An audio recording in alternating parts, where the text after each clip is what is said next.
My guest tonight is Jay Dyer. Jay, how you doing? I am doing well, Tim. How are you? Very good, very good. This is Jay. Thanks for coming back on the show. Of course, Jay is the host of Jay's Analysis, and you also have a new book coming out in the springtime, late early summer.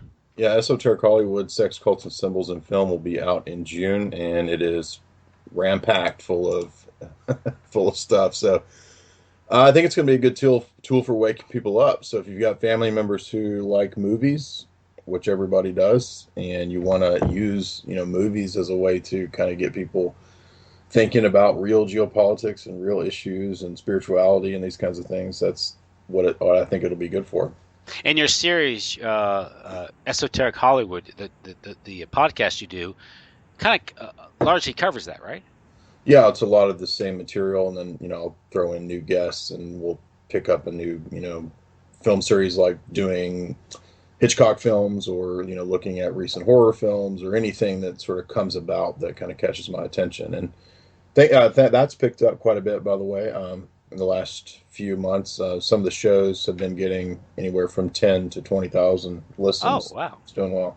Yeah, that's good for alt media standards. That's very Yeah, good. yeah. Wow. Now, is that do you do any other podcasts now? Is that kind of what you focus on now? Well, I do both of them, so it's just kind of random.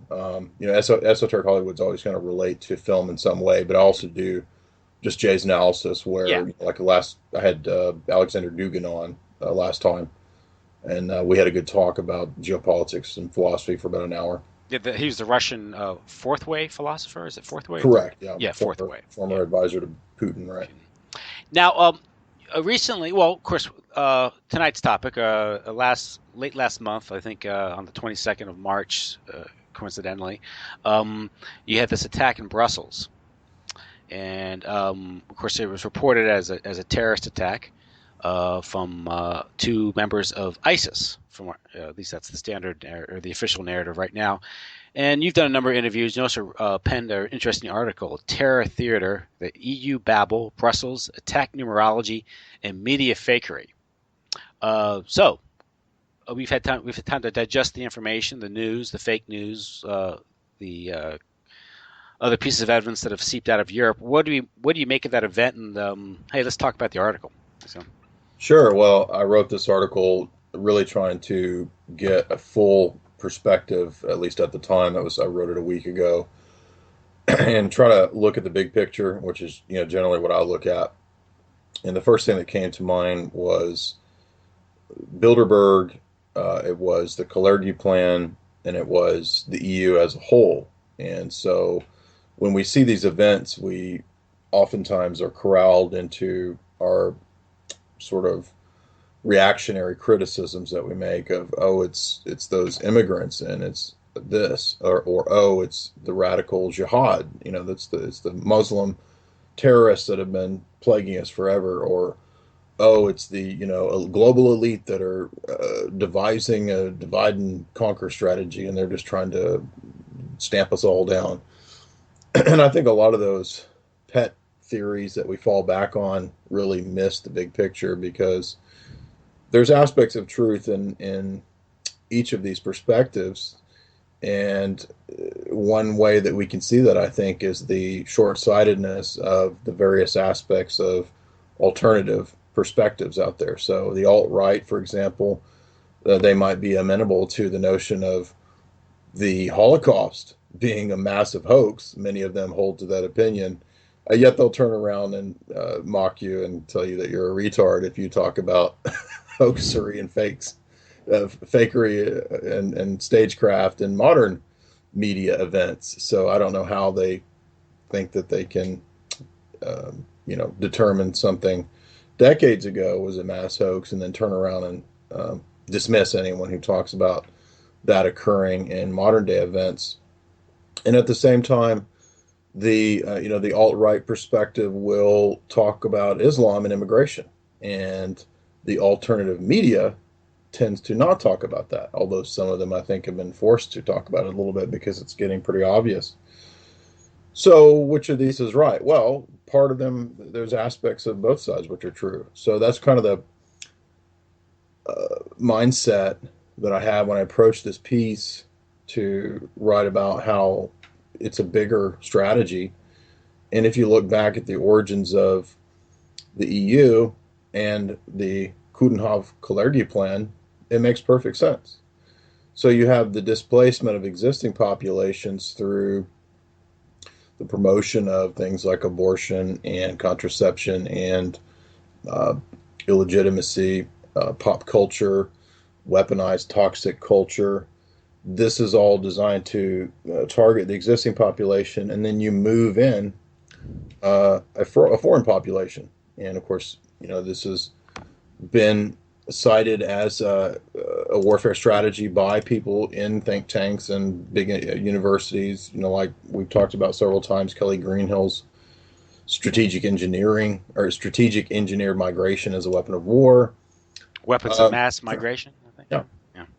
But we can look back to, I'd like to point to the founding of the EU itself, where back in 1940, I think it was the 40s, I'm trying to remember off the top of my head, but you have back at the founding of you have Bilderberg, right? So Bilderberg met originally, and one of its first discussions was to discuss the European common market, European unity, and this would ultimately be centered around a market that was centered around energy, right? That was what they were concerned with back then. And this was the documents, those documents are now public. I would direct people to Daniel Estlin's excellent book on the Bilderberg Group and his book Shadow Masters. And you can see that it was planned at that time, and then it comes into fruition later. And it's planned to be a Babel. I mean, their logo is the Tower of Babel. So that's why I titled it EU Babel, because that is what it's supposed to be, despite progressives who find this notion, racist or whatever. And that's what the Kalergi plan talks about, right? So the Kalergi plan was even older than the EU. And this goes back to like the 1920s when they were discussing the possibility of a pan-European movement, the creation of a new world order. And so really the whole thing stinks. And so it's not a situation where, I think we just have to, there's the danger of falling into some camp that can be manipulated here. And so a lot of people will say, well, then what's the point of stage terror? Well, because the clash of these civilizations is part of the problem. Now, I don't happen to think that Albert Pike letter about World War III is true. I don't think that's authentic. I think it does sound like a real strategy, though, if that makes any sense. Mm-hmm. It does sound like the plan to you need to weaken any existing culture or tradition to have the upper hand. And so it doesn't really matter. I mean, it doesn't matter in part, I guess, depending on what you're talking about. I mean, I think whites are targeted, and I think that was part of the Kalergi plan. But ultimately, this toxic culture affects everyone. So it's kind of a Pandora's box, that you let loose. So in other words, all of this forms the background to the EU and what its purpose is. And its purpose is a continental trading bloc, an economic union that is quite obviously one of the stages towards a global government. So all the continents they're intended to be integrated into a global union, and of course NATO operates as the kind of the arms, the force of this, right, for the EU. And so that's why you have the headquarters of NATO in Brussels, right? And that I think is immediately suspicious that the headquarters of NATO is just a few blocks away. You also have the situation with Gladio. So Gladio, I think, has to come into this because this is something that I don't think a lot of people are not aware of either. And Chris at Hoaxbusters mentioned this, and I went back and looked. in my copy of Fletcher Prouty's Secret Team, and I'll just briefly read this. He talks about how these kinds of operations work, and uh, we'll see, by the way, in a minute how Northwoods and L.L. Limnitzer also tie into NATO. Limnitzer was actually Supreme Allied Commander of NATO for a while.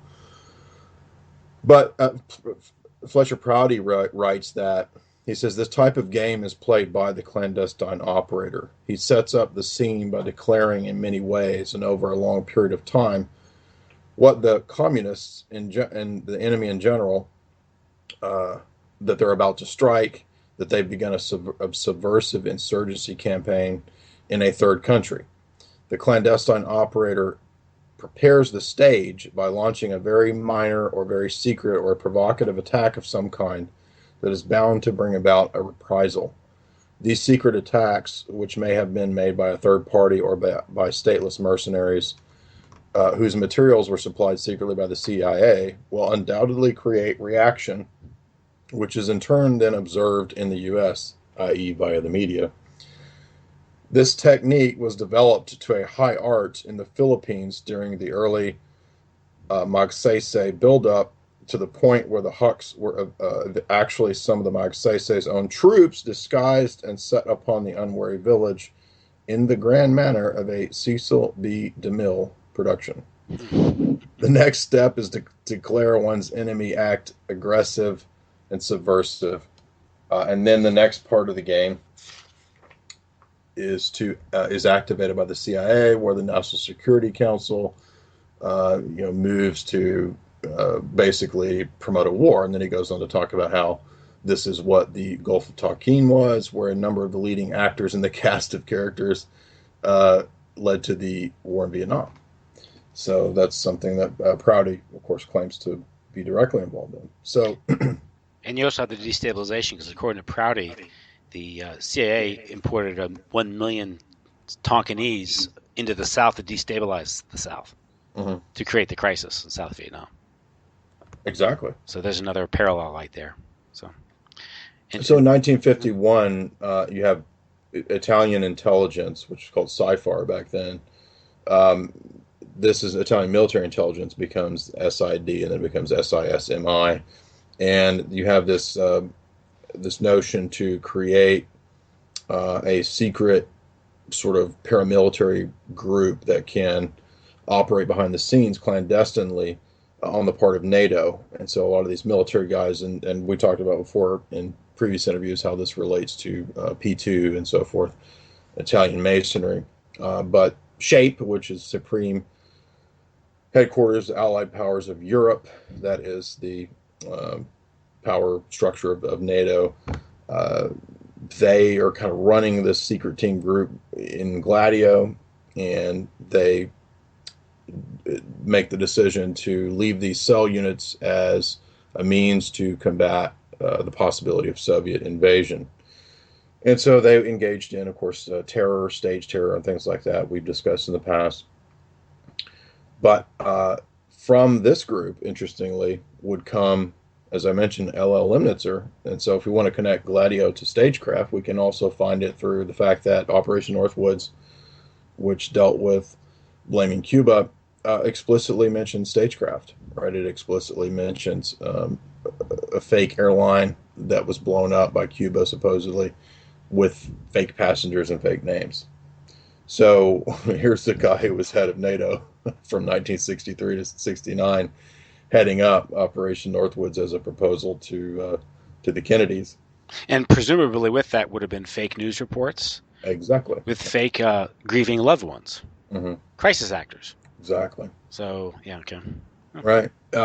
So also, we should point out that the secret team here with Gladio and Limnitzer, this would include members who would go on to form the Bush Team B, the Committee on Present Danger, right? And this includes Limnitzer as well.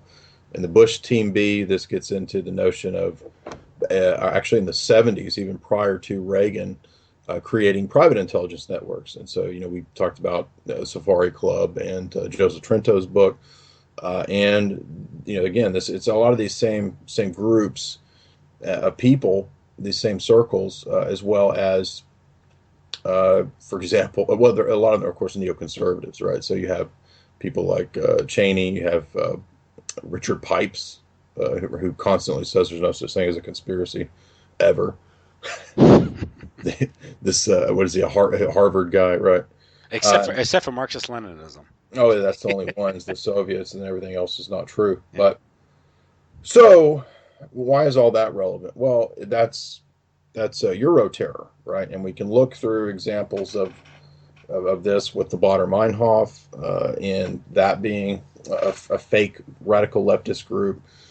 And the story with Aldo Moro is really full of, that's a deep one to go down, but it looks like this was a situation where you had the Gladio type operation, kidnap the Italian prime minister and blame it on the red faction, right? Now, that doesn't mean that the red faction or the communists were good. I don't think communism is good, but the point is that the corporate elite and the fascists who would be involved in Gladio are actually pretty much being run by who would become the neoconservative outfit. So a lot of these guys who are involved in this stuff are going to be the founding fathers of neoconservatism. People in the Bush Team B circles, right? I'm not saying that every one of them was involved in Gladio. I'm just saying that it's the same circles of people who are going to, now somebody like General Wesley Clark. He was head of NATO. Of course, he pretends to be not a part of the neoconservatives, and he was, some people in the Carter government, I guess, are not neoconservative, and there's October Surprise and all this kind of stuff. But at the end of the day, does it really matter if it's the same objectives that are being achieved, whether it's some sort of Warhawk model or Brzezinski model? I mean, it's almost like it's an enterprise. I think it was General Secord called it the Enterprise during the Iran Contra hearings. I meant to mention Secord. Yeah, I'm glad you meant that. But it's well, I wouldn't call it intergenerational, but we might be going to the second generation now. But this comes out exactly. It's the same crew in Iran Contra, right? So when you listen to those hearings, or that Bill Moyer's documentary, Off the Shelf Enterprise. Exactly. This is the beginning of the private intelligence. I mean, private intelligence goes back way before that, obviously, with like Pinkertons and stuff like that. Interpol was a Rothschild intelligence in Europe. But for the U.S. Imperium, I guess you could argue that it's the private, the Bush circles and the Reagan circles that really get the private intelligence going in the 70s with Team B. Yeah, because with Kennedy, of course, and with Carter, there looked to be some pushback. Right. Even with Nixon, by the way, in retrospect, there was some pushback with Nixon. I might explain the full intrigues behind the Watergate scandal. But that's what I don't know if this is true, but that's what Oliver Stone argues in his movie Nixon, that it was Richard Helms and the CIA who were behind basically attempting to destroy Nixon. I don't know if that's true, though. Yeah, I mean, you can just connect the dots. All the principal figures in the Watergate affair had connections to intelligence. Exactly. So, but again, whatever inference you get from that, fine. But yeah, it's definitely an argument for that. But go ahead. I'm sorry. No, I mean, that kind of I think that sums up the background for the terror angle, and so that sets the stage for as we talked about many times, this transition out of the Cold War into the war on terror. And if you again think about Rand Corporation, which markets these kinds of wars, right? They market wars like a product, like for the consumer. The Cold War was marketed and sold via Rand Corporation, and so was the war on terror, right? So if you read Alex Abea's book, that's who sold Desert Storm and the invasion of Iraq and so forth. So we know that forms the background to this strategy, and it's a strategy of, well, depends on what level you want to talk about it. But for Europe, it looks to be, I mean, they're already way further down the road than the U.S. is trailing, back maybe 15 or 20 years behind them. But terror works for multiple reasons, right? So if you have these big scale terror events, it allows private contractors, military contracting, security companies to make a lot of money. There's a lot of money in that.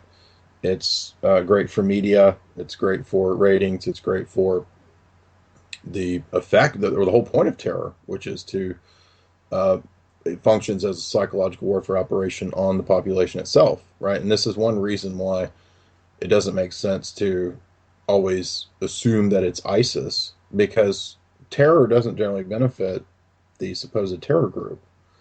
It generally benefits the existing power structure. That should be, I would think, common sense, but people just still can't get a handle on this notion of stage terror or false flags. But I mean, how does ISIS benefit from this event in Brussels? Mm-hmm. Doesn't it just simply cause people to have a so-called right-wing reaction where they want to, deport people and so forth? But we have to look at the cause of that immigration crisis, and that is the NATO and the EU through Turkey, right, aiding and arming and basically running ISIS, I would say. Yeah, so ISIS is getting NATO and Western support in Syria, Mm-hmm. but then when there's an ISIS attack in Western Europe, it's we blame it on ISIS, but then who's supporting ISIS? It's NATO. Yeah. And who's blamed? Well, migrants, and there's no trial. It's trial by media, and the media says there were ISIS militants, and then amongst migrants, and then the news runs these ridiculous stories of 500 cells of ISIS throughout Europe. Well, that's like the underground bases that Al Qaeda had in Afghanistan. Exactly. That Don Rumsfeld said there are many of those, not just one of those. There are many of those. Yeah, and you look at the picture that he put up there with Tim Russert, and they're cartoons. Looks like something from Highlights magazine. And it's like a diagram of, look at this, and they show up cartoons, and that's supposed to be okay. Well, that's it. Well, same thing with social media, right? There's no chain of custody of social media. There's no evidence of social media. It's like he had tweets out. Well, who sent the tweets out? I'm like, yeah. Well, so that's what I mean. I know that we've heard this so many times and we've talked about it many times, but at what point is it obvious that terror is beneficial to the establishment, to the existing order? Mm-hmm. It's not beneficial to these shady, shadowy groups out there that are the supposed terrorists. And then, of course, I wanted always to harken back to the point of the predictive programming and the staged ISIS videos, which most of those look to be quite obviously staged, which calls into question the provenance and authenticity and legitimacy of whatever ISIS is. And then we have mainstream reports of who supports ISIS. We have mainstream reports of Erdogan and his son benefiting from the oil that ISIS reportedly has taken in terms of northern Syria, the border of Turkey. So if ISIS, if they really wanted to stop ISIS, they could, halt what happens in Turkey with aiding ISIS, since Turkey's a member of the EU. But no, it's it's easier for the establishment to grandstand and for Erdogan to say, I warned you days beforehand, which nobody seemed to say, well, hey, wait a minute, how did you know days beforehand, bro, that there might be an attack? Now, Chris, this attack was in Brussels, in Mm-hmm. Belgium. Now, during the Gladio era, that was because the 70s and 80s, early 80s, there were actually attacks in Belgium, the Brabant massacres, And this involved, I think it's now proven that what happened was you had U.S. Marines or some military, part of the U.S. military, meeting with part of the Belgian military.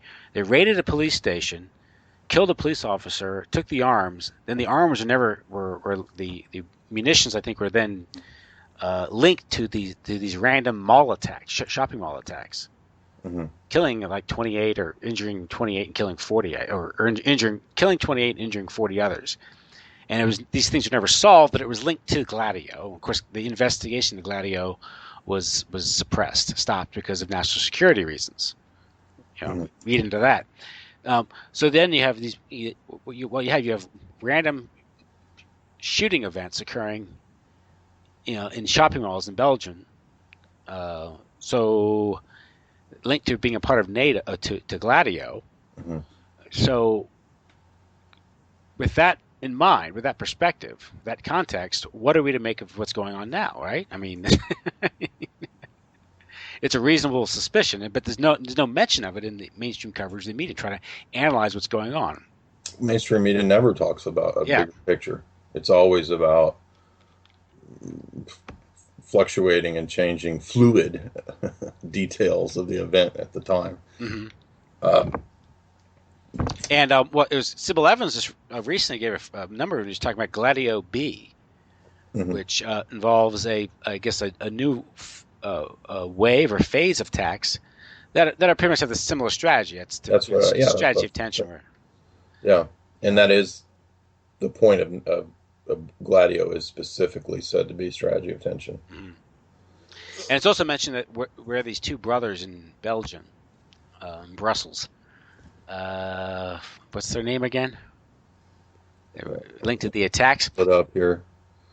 But I read my article here, but they're operating in an area of town is known for drug trafficking and high crime and all that. And of course, you read into that like, okay, that's a nice way to get black ops funding for whatever operation you had going, because NATO is also considered a major transit point for heroin coming out of Afghanistan. Exactly. Another NATO operation. And so is Turkey, a big heroin road. And they also seem to if we remember the Paris so-called attacks and the Charlie Hebdo so-called attacks, the persons fingered in that all also had connections to Brussels and Turkey as well, which is detailed in the article where I cite that from Sean Helton in his piece on it, which was really good. And with these attacks, it can be sort of be a hybrid. You can have real bombs going off, but you also have a lot of fakery involved at the same time, because you also, like I said, as you mentioned earlier, we got that proposal in Northwoods, mm-hmm. right? Exactly. Fakery and real things going on. As well as what Prouty says too, yeah. Yeah, so you can get a combination. So it might not be either or. It could be a combination of both in the single operation. I was watching some of the videos of the attacks mm-hmm. In Brussels, and there does seem a video where this guy gets up. He seems to be carrying a plastic baby, mm-hmm. and it does. I can't confirm it, but it does look like that. Yeah, it does, and. I'm not convinced that anybody was killed. I've looked at the list of the persons who were supposedly killed, but I mean, how can we verify that? Mm-hmm. You know what I mean? In other words, we just can't trust what the mainstream media says.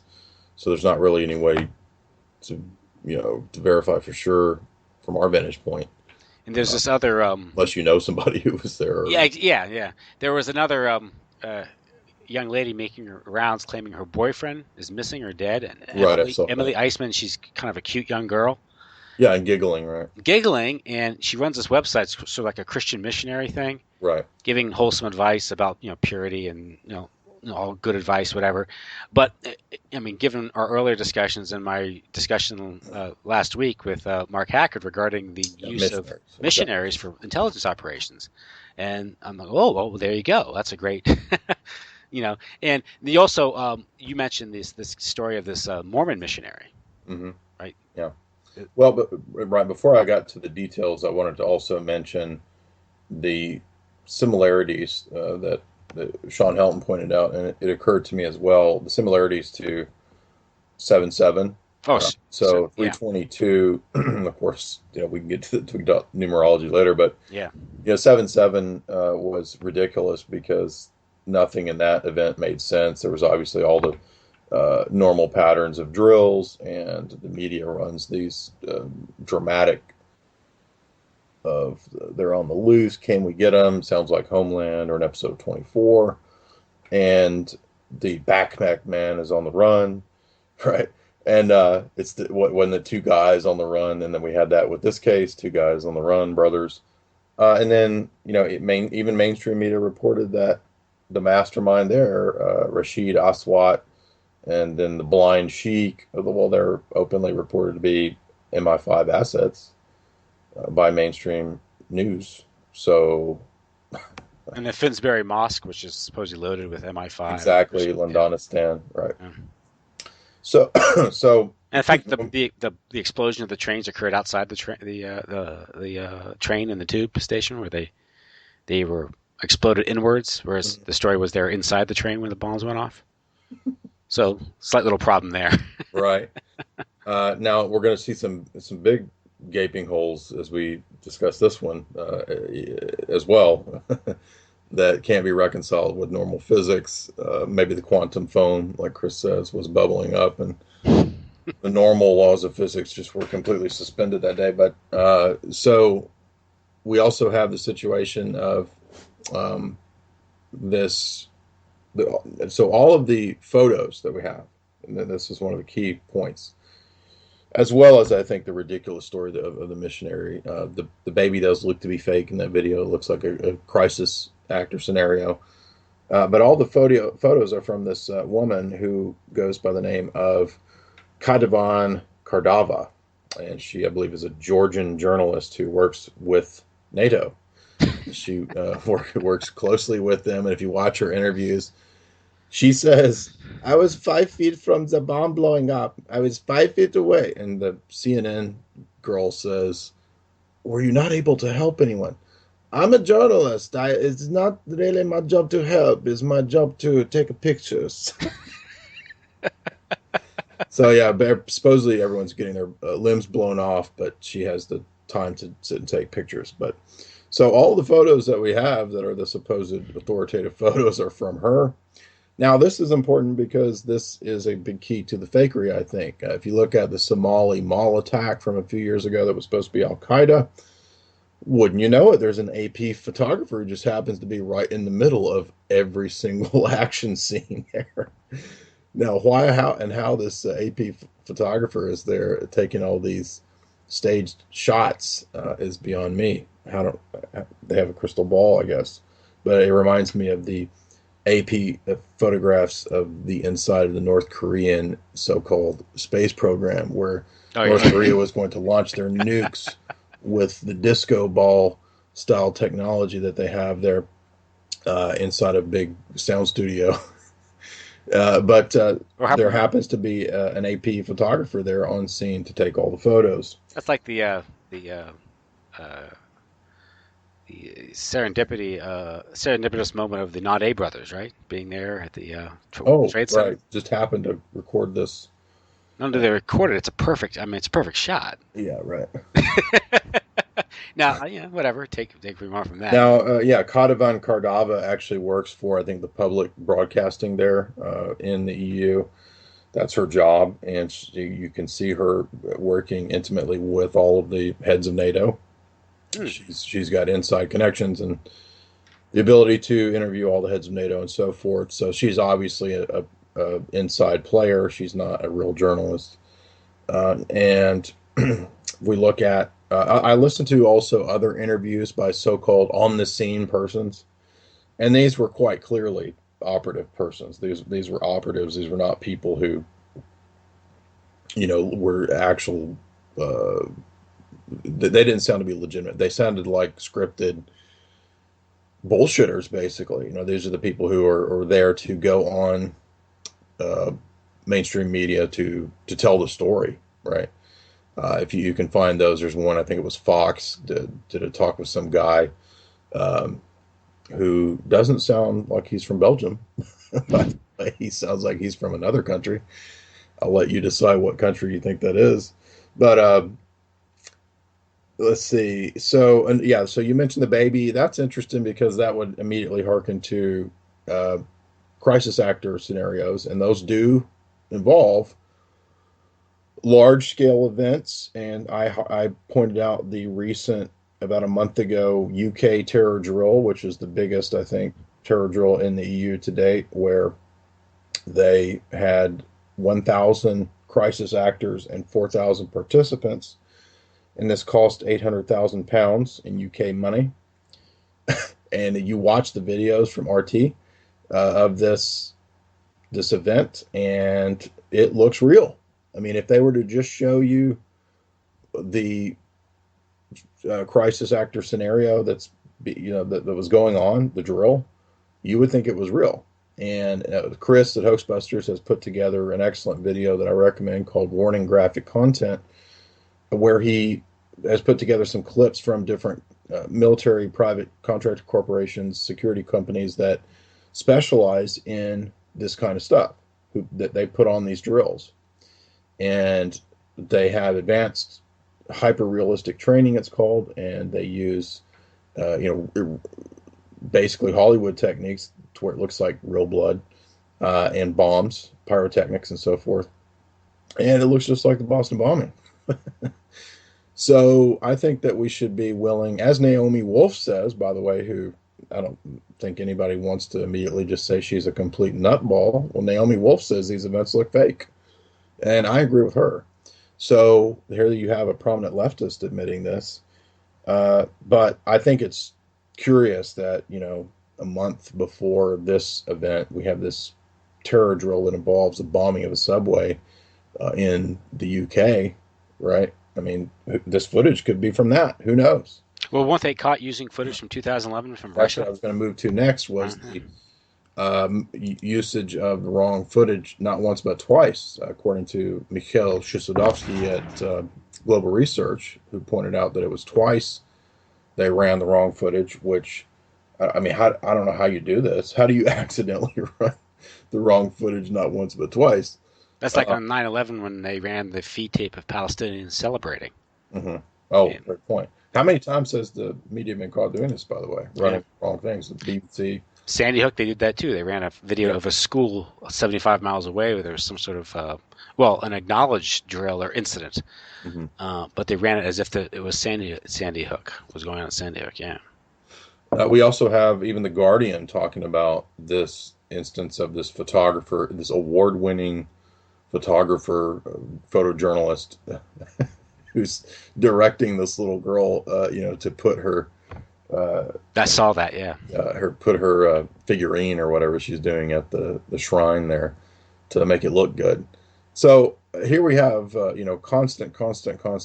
Remember, just like that drowned boy. Remember last summer? Oh yeah, the that was in relation to Syria, right? Yeah, the migration crisis. And yeah. First off, if you come across a boy on the beach like that, wouldn't your first reaction be like pull him over, try to resuscitate him? No, you would do like Cardivan Cadavers or whatever her name is. You would stand back and take photos because you're a journalist and that's your first duty. Yeah, it's journalism. Now, I'm glad you mentioned the Mason guy, because here you have a Mormon missionary named Mason. And he is in the vicinity of not one, not two, but 3 Paris attacks. And I would direct. He's like selling. I would direct listeners to. He's got a streak of bad luck there, doesn't he? Well, I don't know. He's got a streak of good luck because he's lived through all of them unscathed completely. That's right. But it's like being aboard the Titanic, the Hindenburg, and yeah. Jeez. I direct listeners as well to your 2 week ago talk with Mark Hackard, where you guys looked at the usage of different religious groups, sects, and cults for intelligence fronts and so forth. And I would, if this story is even real, it could be completely fabricated as well, just to add mystique and mystery, because you'll notice in a lot of these events, you get as Chris points out, you get the heartwarming hero tales, right? One of the best is the guy who claims to have surfed down 40 stories out of the World Trade Tower. What they call him, the 9/11 surfer. I remember hearing that. It's like, go back and watch that Fox clip. Chris actually made a really funny video too, where it's the interview with him, and Chris threw a Beach Boys track over it or something, and then 9/11 surfer. I mean, come on, these stories are preposterous and either completely fake, or they show more's going on here than meets the surface, than it just being some terror attack. I also like this guy.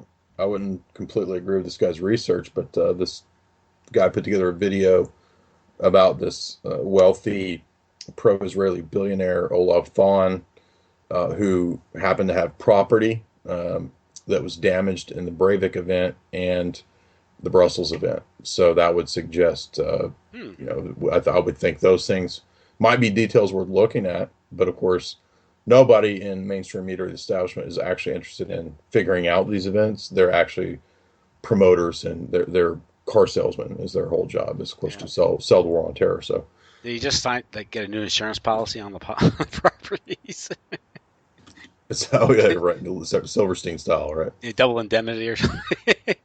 In the case of a terrorist attack, we get paid twice. Well, terror is a lucrative business.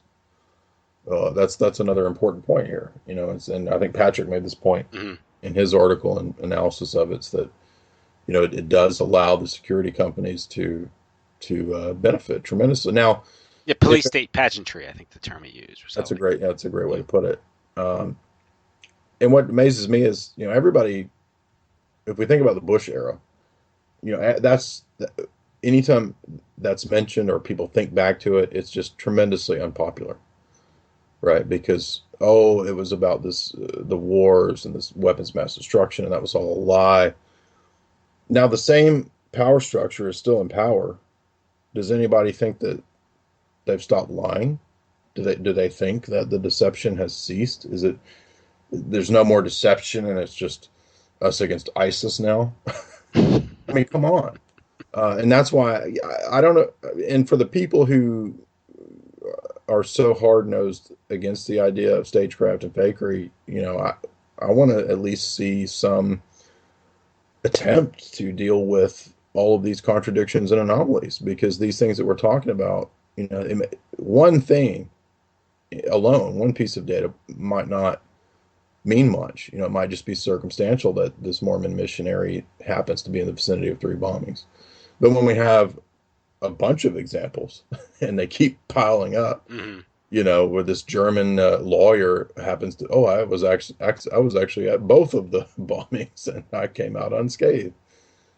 Which was, I don't know if you saw that guy, but there was a German lawyer who says he was at both of those bombings and came out unscathed. Wasn't the shooting at that Umpqua College, wasn't there a connection to the Boston bombing too? There was, and there was a connection to these military people and to the train attack in France, if you remember that event. Oh yeah, it's right. Yeah. And one of these guys was from that town. One of the so-called heroes was from that town, and he's also on Dancing with the Stars. This gay guy, remember that? I mean, you can't make this stuff up. It's almost like they're just like throwing everything in one, just mixing all together with Dancing with the Stars, terrorism. It's like one big, Dancing with ISIS. Yeah. terror with the stars. I'd also like to remind people, don't forget about the ISIS beheading on the Turkish soap opera. I think that's a great one. Right. Too. Well, what we're getting here is it's almost like you get these, because this terrorism or the fakery, it's being promoted not just in the news, what we consider the news, but it's also being promoted in pop culture. And this is part of the Psy War, because that's how you create consensus. Right. So, I mean, you throw it in with, you have send here victims singing, the children of survivors at the Super Bowl. So that supports the official narrative. I also think this battle between Apple and FBI is. I think that's theatrical. Because first of all, I'm sorry, I just don't think the Apple iPhones are free from NSA, FBI snooping. I think all the software is developed with backdoors anyway. Right. But this whole thing, it's almost like, I think Chris at Hoaxbusters Call made a point when you did a show recently about this is not only does it support the official narrative of San Bernardino shooting, it also promotes iPhone as a product. Exactly. That's the thing, is that there's money to be made in all these kinds of things. Just like presidential elections, you wonder why do people stay in it for a long time? Well, it's a lot of airtime. Yeah, that's millions of dollars in advertising. That's right, because yeah, whether you're Ben Carson, now you're a really famous surgeon, brain surgeon, Right. and a lot of these cancers thrown in their ringers for various oligarchs. Like Santorum works for Sheldon Adelson, and Hmm. every time he runs for office, he pimps for war against Iran. Hmm. Yeah, and then Soros donates to John Kasich, right? Yeah, John Kasich, and of course that's no better than the various think tanks that are on the payroll of the oligarchs, like whether it's American Enterprise Institute or Heritage or even Mhm. Cato. It's all controlled opposition. You know. Yes, and I think we should talk about the numerology side of it Well, too. that was interesting. Yeah, because that gets into this Twilight language and Hmm. explain because that gets to the more esoteric angle. But the people who know intelligence and know the connection between intelligence and Freemasonry and esoterica, Hmm. it makes sense. So go ahead, go get into that. Well, I understand people would probably be skeptical if they're new to this notion, and certainly it's not something that is an easy one, two, three science where you can um, lay it out like a two plus two equals four thing, because it's a little more fuzzy, a little more Hmm. mystical, I guess Yeah. you could say. But the reason I say that is not because it necessarily has to be mystical, but if you look at the history of cryptography, this for a long time has utilized symbology. So symbols and if we think about Freemasonry, well, it's all about symbology and interpreting symbols and mystical meanings behind these different triangles and numbers and so forth. And the if we look back to the famous Elizabethan spy John Dee, I linked an article that the NSA has in its archive on the relationship between numerology, the occult, and cryptography. And so John Dee is very important in the history of cryptography because if you want to send messages to Elizabeth or other spies or whoever and it not be seen or decoded, then you use some sort of hidden language. It's the whole notion of a cipher. And now, so even if we were to set aside all the mystical gobbledygook for a second, then we can understand why you could have hidden languages, right, hidden symbols and so forth, just merely for the pragmatic purpose of conveying messages and just from the history of cryptography. And so, you can go to I've got it linked in my article. You can go to the NSA's archive that discusses Dr. John Dee and the use of numerology. So it's very important in that regard. Computers come out of they come out of this history of cryptography and Alan Turing, World War II, and so forth. And so you can see there's an obvious connection there. And Twilight language is a little bit more mystical, and this is this thesis of ancient Hindu Sanskrit texts and the Bhagavad Gita and stuff that you can interpret or divine meanings that kind of come out of events on a deeper sense. So something like the location and the name and the time might have some special significance beyond just the bare fact of where and when it was, right? So, for example, 7 7, that's a is a relevant number in the history of occultism and hermeticism because it's a famous book by Aleister Crowley called Liber 77, which is about magical workings and so forth. The Brussels attack happened on 322, which is Hmm. the number of the Lodge of Skull and Bones. The second bombing in the Brussels attack happened at 9:11 a.m. And so you'll notice that, Oh wow, that's. Can I just throw something in there? yeah.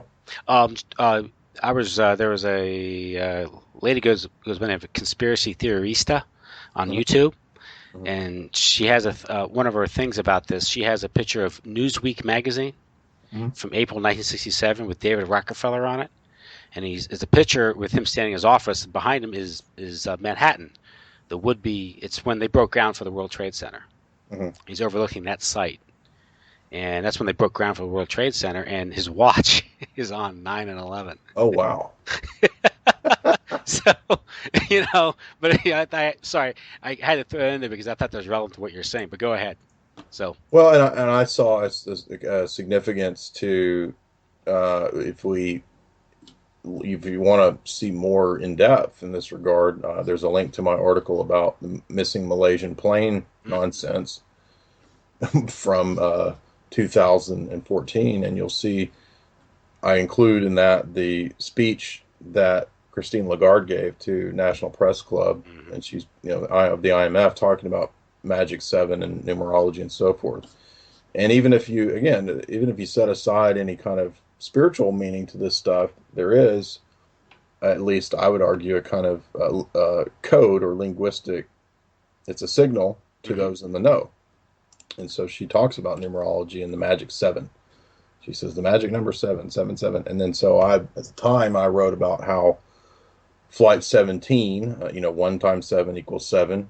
Flight 370, that equals 21, and that's 777. The date was 7/17/2014, which is 2, and then 14 is 27. So it seemed to be possibly related to the Magic Seven, but I don't make any kind of hardcore, definitive claim there. It's just I think that these numbers are can convey a message on a deeper level to those in the know. And you also have the example of various TV shows like The Simpsons or Exactly. Yeah. or the Matrix Yeah, and if and, you read and Independence Day, from what I understand. So, exactly, if you read Morals and Dogma, which I've read a good bit of it, Pike says this. He says we can communicate in code. If you look at the Pigpen cipher, this is one of the famous, more well-known ciphers in the history of cryptography. It's a Masonic cipher. It comes out of Masonry. Did you know, by the way, that the alphabet can all be encoded within a nine-sided box? hmm. It's kind of hard to explain audio-wise, but Yeah, you can get each letter out of a nine-sided. If you have a box and you divide it into nine small boxes, kind of like a tic-tac-toe style, yeah. you can get an A, a B, a C, a D, an E, an F, a G. All of them can be hidden within that box. That also comes out of Masonry. That is, I read that a long time ago, and Ah, Charles Heckathorn has a 2 volume set on history of secret societies. But Pike talks about all this too, the Pigpen cipher and so forth. So it's all relevant. And there does seem to be a Masonic footprint to a lot of this. As we said, Skull and Bones is Lodge 322. So make of that what you will, but I think it's relevant.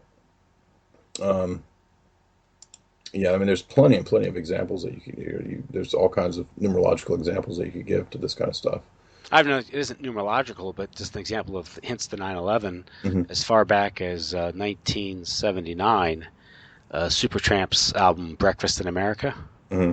where the cover is a looking out an airplane window, a passenger jet Hmm. approaching Manhattan, and of course Manhattan is rendered in artistically rendered in various items that you might find on a breakfast table. Like a Hmm. salt and pepper shaker, or condiments, and the menu is folded to look like the Twin Towers.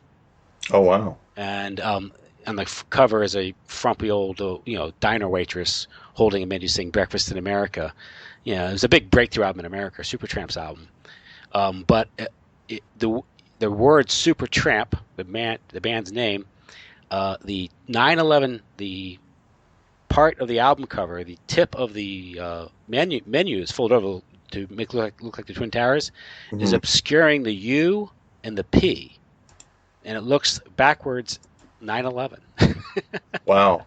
You go look up Supertramp Breakfast in America, you'll see what I'm talking about. Okay. I didn't notice until it was pointed out to me, and I said, "That is, I mean, everything. The fact you have the airplane, you have Manhattan, and you have the 9/11 thing. I'm like, wow, that's something else." Well, I pointed out one of my readers a long time ago sent me the 1993 Iron Man cartoon, and it actually includes both the towers being taken down and the attack on the Pentagon back in a 1993 cartoon.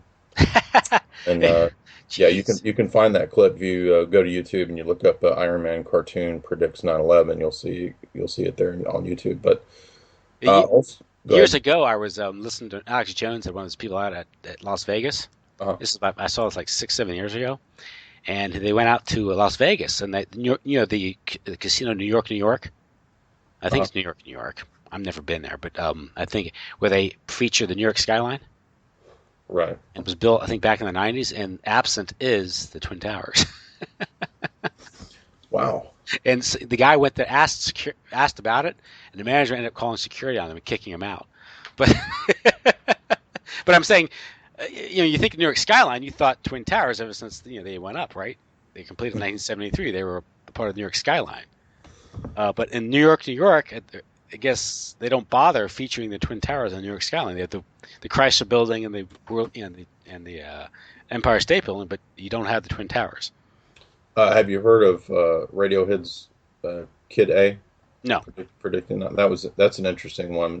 And the popular author Chuck Klosterman actually first proposed this theory that Radiohead's album Kid A, which came out in October of 2000, if I recall, seems to describe those events. And it's been a while since I've looked into that one, but if you look at the artwork, there's artwork in the album that also predicts it. So, Of course, no need to mention the lone gunman, right? Everyone knows that now, right? that's like probably the penultimate example of it, right? So But now we also have all these crazy instances now from Family Guy. Even things relating to Robin Williams or Caitlyn Jenner, Donald Trump, The Simpsons as well. Mm-hmm. So my thought would be that there's just much greater coordination than we would tend to think. Well, events are being scripted. I think saying, right? I might have pointed out to you, I've pointed out to other people too, is the Monica Lewinsky scandal. How it was predicted in Wag the Dog. Wag the Dog. I mean, almost to the T. I mean, it's almost like you get the photograph. Right. I mean, yeah. You start, okay, what? At what point? I mean, is it art imitating life or life imitating art here? Is this something else? Well, and thinking of stagecraft and fake news, let's not forget 1984. That's Winston's job in the Ministry of Truth. Mm-hmm. And we often think about, we think of this or that event, but we forget about these kind of classics of literature. Winston makes up news. That's his job. He cuts things out of papers and it's disappeared from history, right? We're at war with Oceania, and now we're not. And what Orwell was talking about, Orwell was sort of like on the inside. Mm-hmm. Yeah. And, he wasn't talking about Russia. He was talking about the Atlanticist powers. I mean, Oceania, that's England, and mm-hmm. You don't hear anything about America in that, but I guess I don't know what to make of that. But again, of course, what we do know about the press, and of course, what we know about the news, the mainstream news industry, the mainstream press, the networks, that all came out of OWI and OSS, World War II, psychological warfare, William Perry, Sarnoff, CIA co-opted the news from the get-go. I think Mockingbird dates back to the earliest days of the agency itself. Yeah, absolutely. And what was openly admitted was 400 top journalists being utilized. Mm-hmm. And that was what was admitted. Of course, all you have to do is pinpoint a few, editors and main journalists, and you can control the news. You don't have to control everybody, and then the message goes out. If you report anything that is off script or considered inconvenient to the powers that be, you'll be out of a job. So it doesn't require a vast conspiracy. Right. No. It's a simple money career thing. Mm-hmm. Yeah, that's what. And then of course people always say, "Well, you could never keep something that big, that secret." Well, yeah, you can. Yeah. Quite easily. Manhattan Project, right? Yeah. That's conspiracy. That was a conspiracy. Now, I would like to. I know this is. We're talking about my article. I've come across a lot of interesting things that make me doubt Cuba. For one, why is the U.S. supposedly not able to do anything with Fidel Castro, right? I mean, in other words, we'll go topple Saddam, but we won't touch boogeymen like Kim Jong Un or ill. We won't touch Cuba, ostensibly because the Soviets had missiles there. So we're supposed to think that we would get nuked or something by the Soviets. But when I look at the history of Fidel Castro, he has an IMDb page, and he was actually an actor. So, Hmm. uh, what do you make of that? I That mean, is, in other words, I wonder if Castro in Cuba isn't another one of these set piece boogeymen that are out there like Kim Jong Un. yeah, it's one of those things where why he sticks out. Why was he allowed to stay in power? Of course, you have Hmm. the excuse of the Cuban Missile Crisis and Right. Kennedy's promise. But after Kennedy was shot, guess what? Nothing happens to Castro, right? Exactly. And he's a great foil. He's a great figure to have down there to make everyone scared. It's a big commie threat 90 miles off our shore. Well, Uh, isn't Guantanamo Bay like right in the middle of Cuba? yeah, well, it's on the southern tip, and so Well, but I why? mean, it's like Yeah, right there, yeah. right? So why invade? I think Chris made that point on Hoaxbusters. I think, why invade the Bay of Pigs when you can just invade? You have a big base there. Yeah, And then, like I exactly. said, it had to be covert and all that stuff. You had to be, these Cubans, as if that was any cover at all. Everyone knew about the Bay of Pigs. Even Castro knew about the Pigs. I think the agency wanted Castro to know about the Bay of Pigs because they want. Even I think it's admitted now the agency wanted the thing to fail, so to force Kennedy's hand. Yeah, but it's hard to understand. It's hard when you look at these things. You start to really get into and you really start what part of this is really true. And you're right, Exactly. Castro was an actor, Mhm. Yeah. you know, and he puts on the hat, the green, the olive green Well, we outfit. noticed this with Kim Jong Un too. Who's he hanging out with? Dennis Rodman. Yeah, Who's Castro hanging out with? Chevy Chase. Chevy. He's also he's able to avoid these assassinations. These silly Yeah, assassinations. like dozens of them, right? Like just Yeah, can't get it. We just can't get him. exploding conch shells and We can fly drones over weddings and blow up a whole wedding, but we just can't get that damn Castro. mhm. And so yeah, he was a great. Again, I think he served to destabilize much of Africa and also parts of Latin America.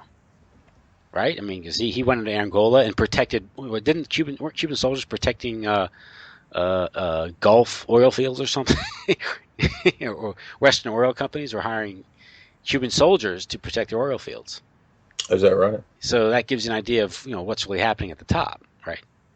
Yeah, we have the Cold Well, War. that sounds like Iran and Anglo-Iranian oil, Yeah, and you've got basically British intelligence, which is Anglo-Iranian oil company, that are basically running that yeah, whole situation. yeah. Oh, Chevron. Chevron. Yeah, Cuban soldiers were protecting Chevron's oil platforms or fields in Angola, Hmm.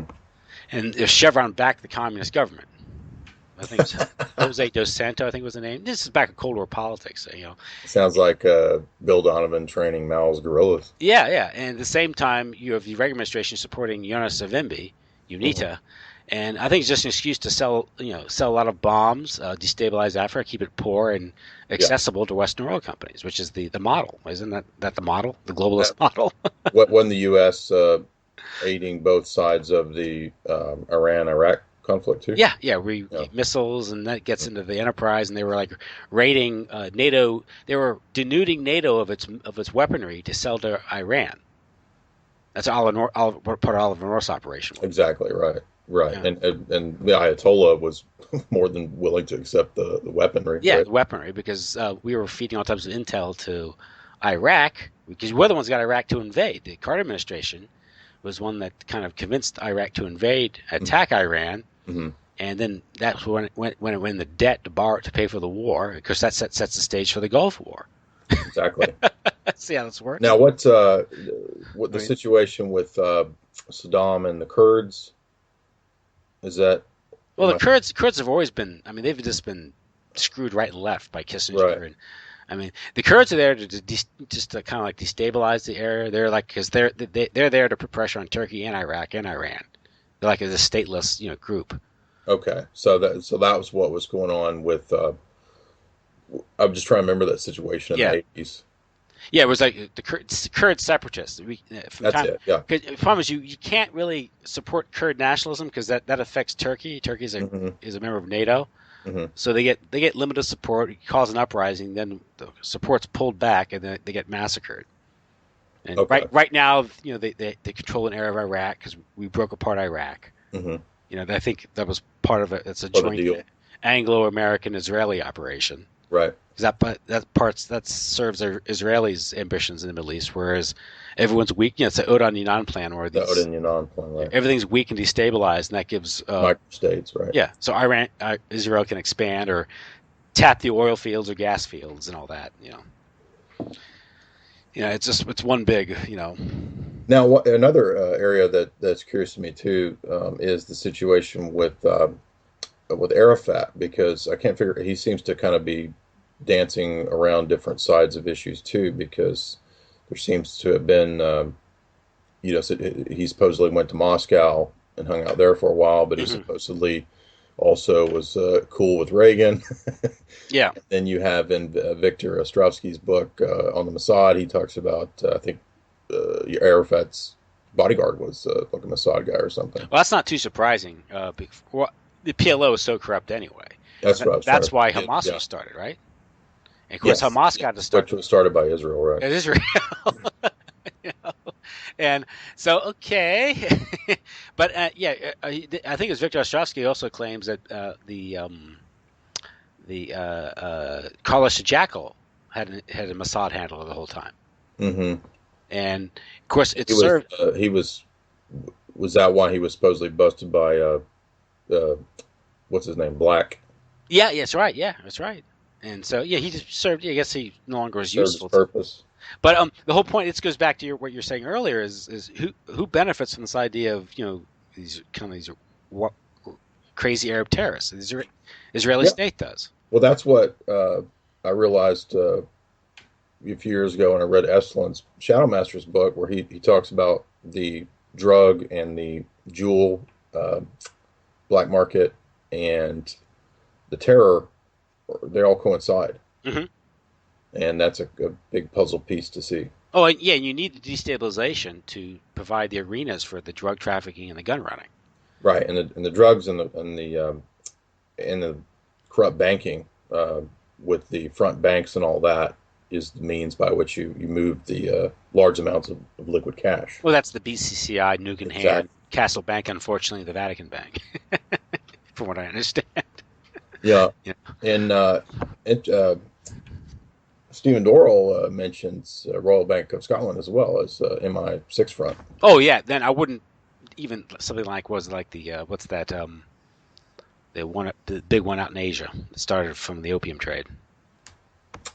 The big The one that was the member of the BIS. the mega bank out there. Shanghai, Hong Oh Kong. yeah, yeah. I think that's the one that's still like the BIS has like two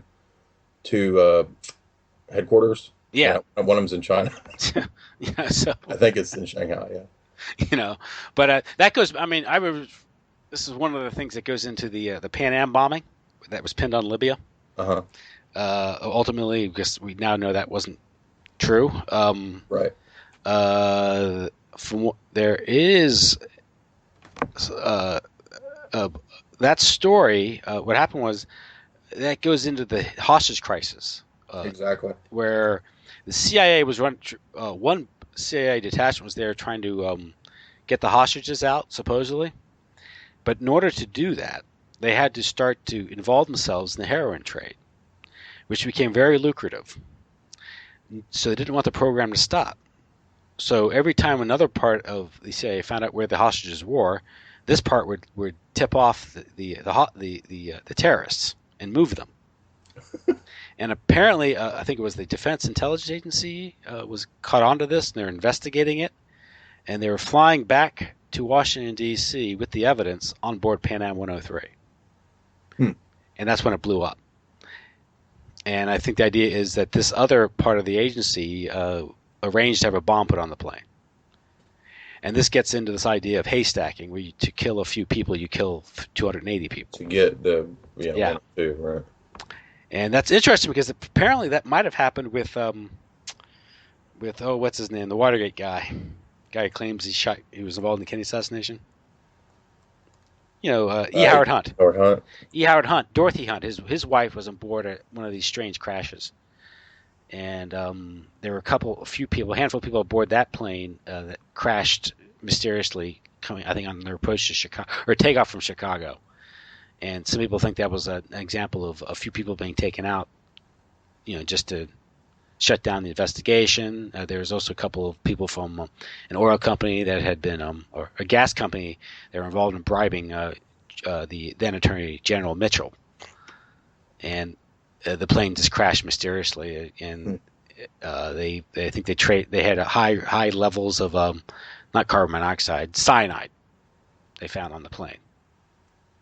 Interesting. Which couldn't be explained.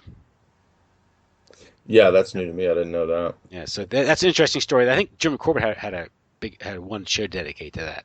Did he? About that plane with Dorothy Hunt, and she was the bag lady. She was kind of she was the bag. She was paying off people off with cash to keep people silent. Well, maybe that's why they knocked off Patsy Cline.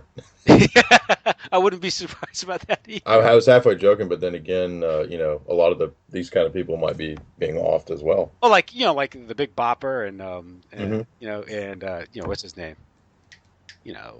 Buddy Holly, and the idea was that you get rid of these guys, you can change the course of the music industry. I mean, right. Considering the people that run the music industry, I'm not too surprised by it. You wouldn't put it past anybody to do that. Yeah, they're all a bunch of mobsters, So, but yeah, the idea there we're getting with the Dorothy Hunt was E. Howard Hunt was making threats. Just to keep quiet, and that was, he said, this is what Estelin says about the Prince of Monaco and Grace Kelly. Yeah. He says that the prince was skimming off the top with diamonds, and he told somebody, F you. And so, there went Grace Kelly, supposedly. Yeah. I don't know if that's true, but... Well, yeah, again, it's hard. You can't confirm these things, but... yeah, well, they claim she got drunk and just drove off the road. Was that the explanation? Right. Now, what about Diana? What's your view on that? You think it's the likely culprit there with RAF being there and the British intelligence? If you had asked me, 10, 15 years ago, I would, she just died in a car. But if you really go through the evidence and the details of that crash, it's really strange. Right. They took a real long way took a long time to get to the hospital. Mm-hmm. All the CCTV cameras are off, conveniently. Apparently, the driver had a blood alcohol level which would have prevented him from being able to get into the car. But people saw him there. He didn't appear inebriated. And I believe she was alive at the scene, and she was taken to the hospital, and she died at the hospital. But she was conscious there are witnesses that claim she was conscious at the accident scene. So, Well, do you agree with Dodi Fayed's thesis? By the way, do you know he was a movie producer? No, I didn't know that. Yeah, he's done a lot of actually pretty big name pictures. Mm-hmm. So, well, I know I guess his idea was his son was killed. So, but one thing I thought was odd was, remember, wasn't he baited with some bad fraudulent evidence or something to debunk his claim? I don't know. Could be. I know that he talks about that letter.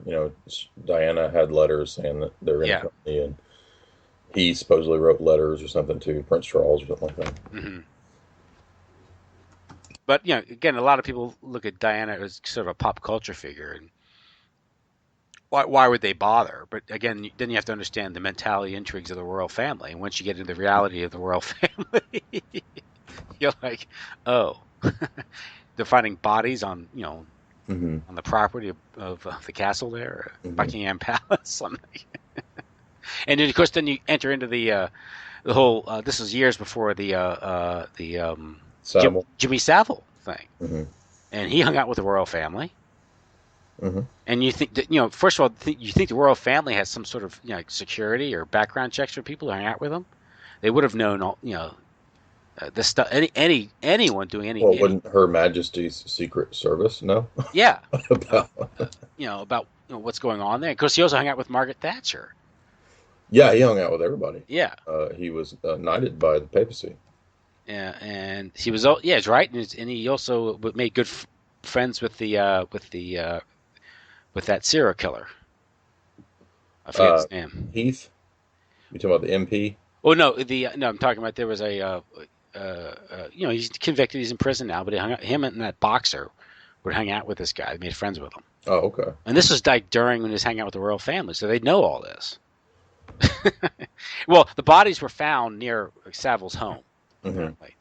The something Ripper, the Yorkshire Ripper, Oh, okay. the Okay. Yorkshire Ripper, and he was targeting young girls. And Well, this sounds like the Dutroux situation. that's another thing. Again, when you see the similarities, you got to Right. very much, Dutroux, this unemployed electrician who owned, half a dozen or more homes, and had a unlimited prescription to Rohypnol, Yeah. and was put on pension by the Belgian state, or is it Belgium? Yeah, It he's in was, Belgium. Yeah, it was Belgium. Belgium. He was put on a pension. Well, here we come full circle, and what the Dutroux affair showed was the incredible corruption amongst the Belgian political elite and NATO. Yeah, So, if you have any doubts as to the willingness of the elites over there to be corrupt and to engage in something like the Brussels terror attack, well, there you go. yeah. Well, NATO's been implicated in human trafficking, drug trafficking, and Hmm. all that. Hmm. And I think they had a huge protest of this here in America. They had a huge protest, We right? heard nothing about it here in America. There was like 1 million people in the streets, They right? commandeered a fire truck and sprayed the Parliament building to wash it off the corruption. Interesting theatrics. But can you imagine them anything like that? That'd be like a terrorist attack here. They'd gun everyone down. But that's how much outrage there was Hmm. in the Dutroux affair. And but thing about Dutroux is he was a middleman. Yeah, he too was one of the fall guys, Mm-hmm. and you had these other people like Michael Nihoul, according to Dave McGowan, who were Mm-hmm. more higher level, who were organizing the orgies and so forth. And that gets into And by the way, it sounds like I was shut too, doesn't it? yep. Yep, that's and you also get over here in the States. You of course like people like Lawrence King and the the scandal out in what's it called, Nebraska. Nebraska. Yeah, and the New York Times reported, Dominique Strauss-Kahn attended all these Eyes Wide Shut parties.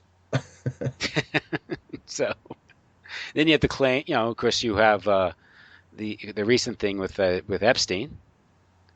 Oh, right, the island, yeah. Jeffrey Epstein, and people wondering why would the Bush administration shut down an investigation of this big Democratic donor, where it turns out his friends, this guy Wexner, Hmm. who runs the with the Limited 2, I think, makes, but he's a big Republican donor.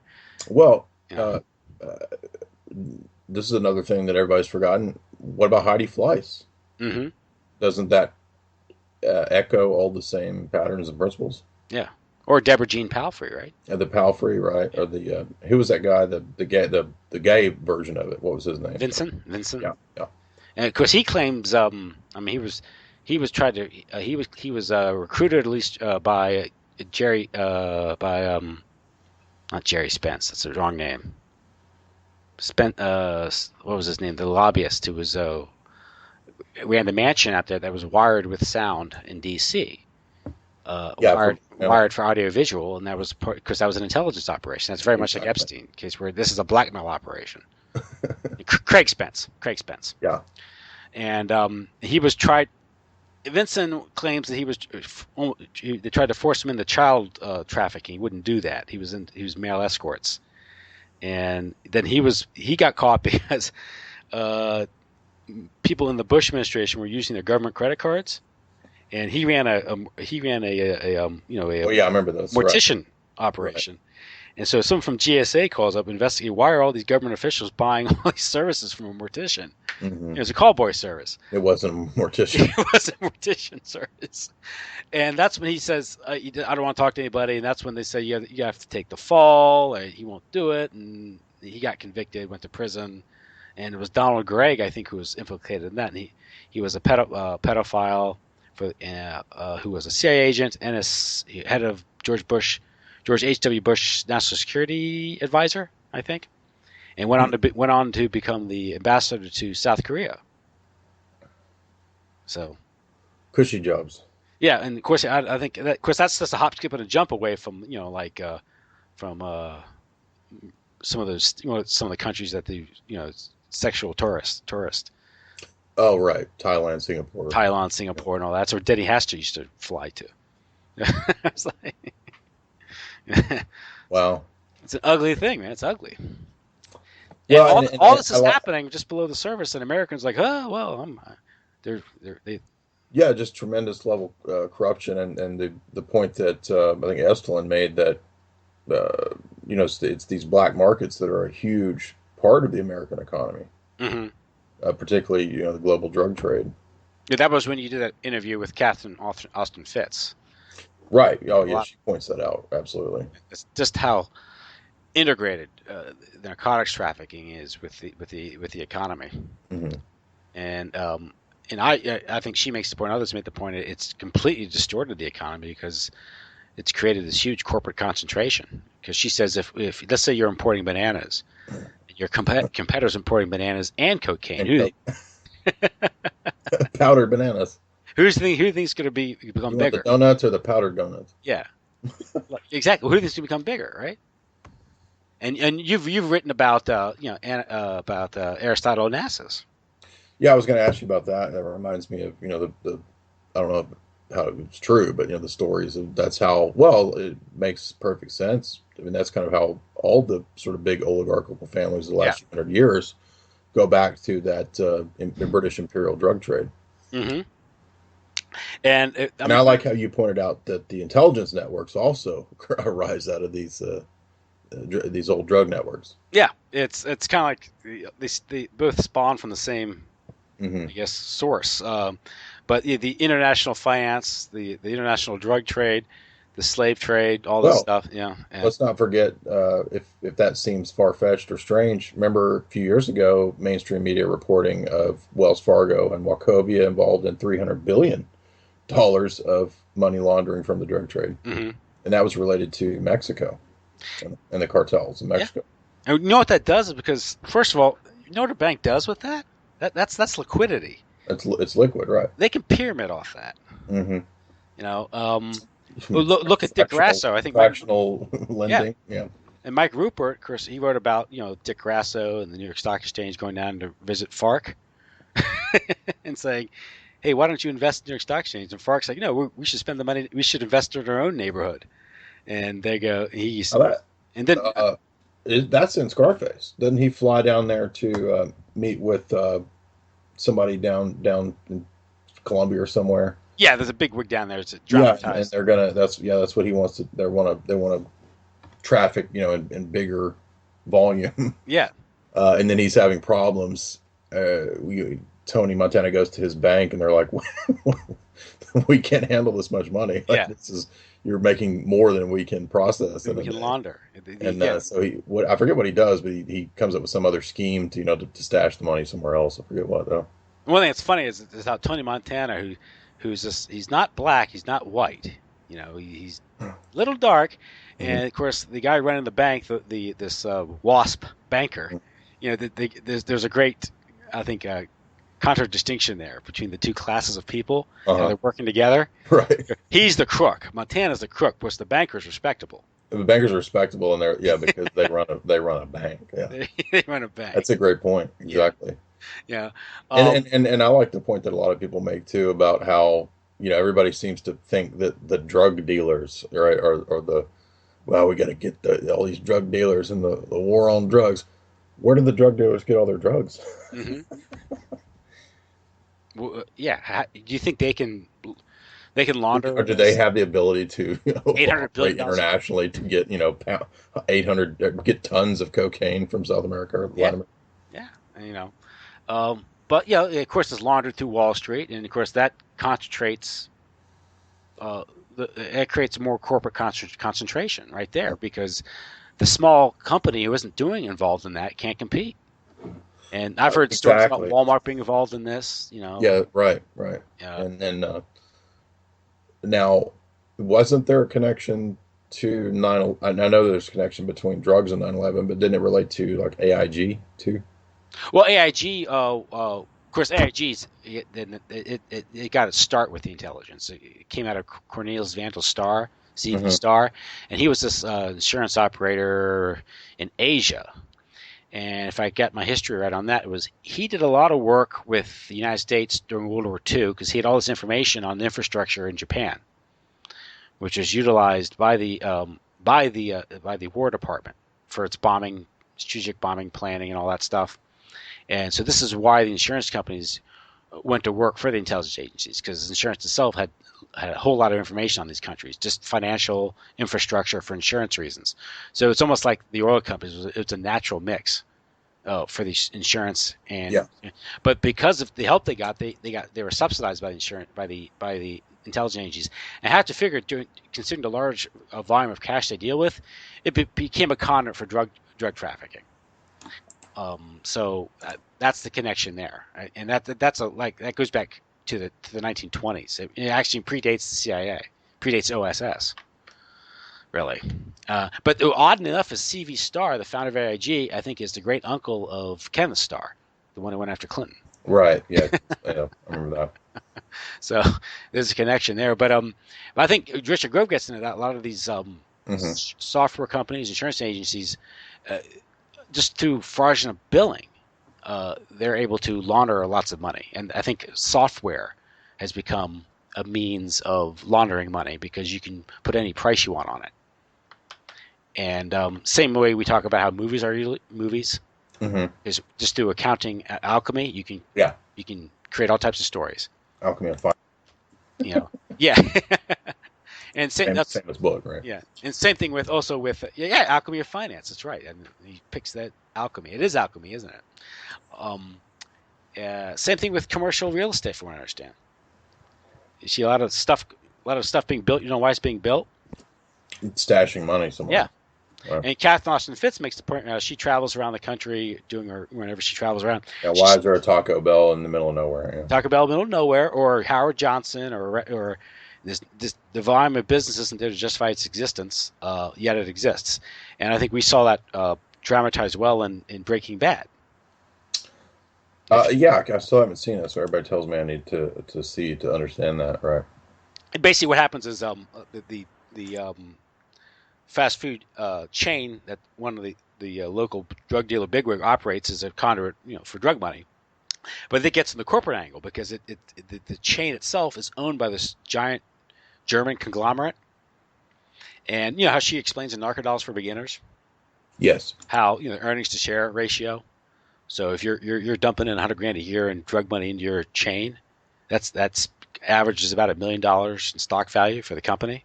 So it pushes up the stock value of the company, Right.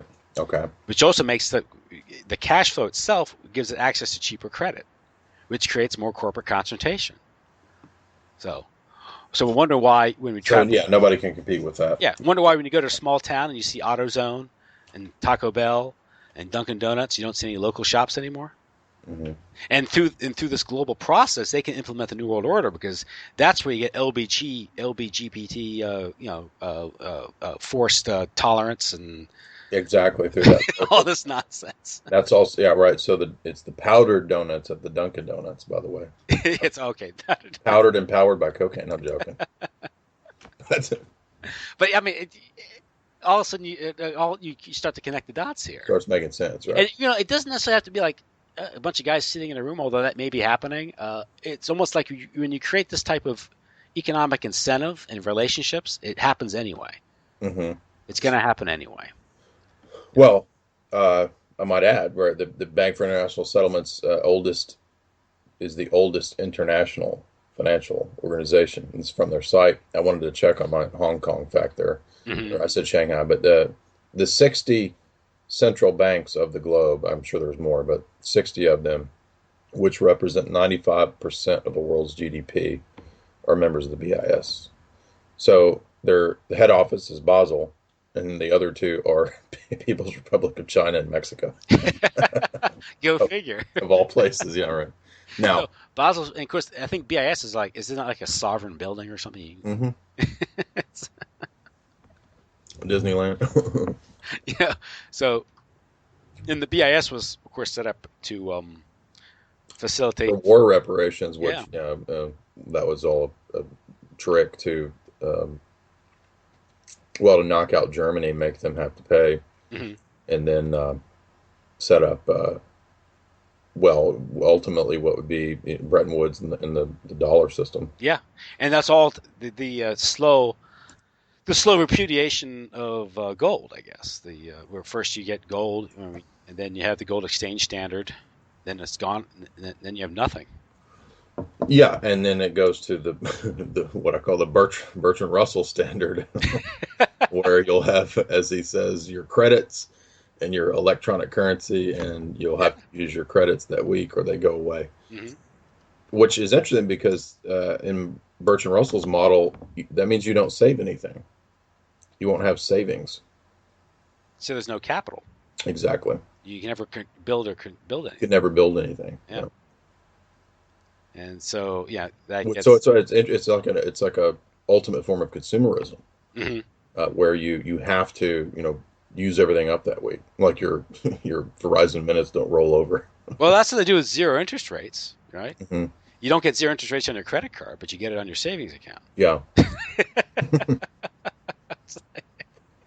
You know, Well, and what I think the internet and what we're seeing with things like PayPal, which all is good in the meantime, for somebody like me, but where it's going to take us is that model.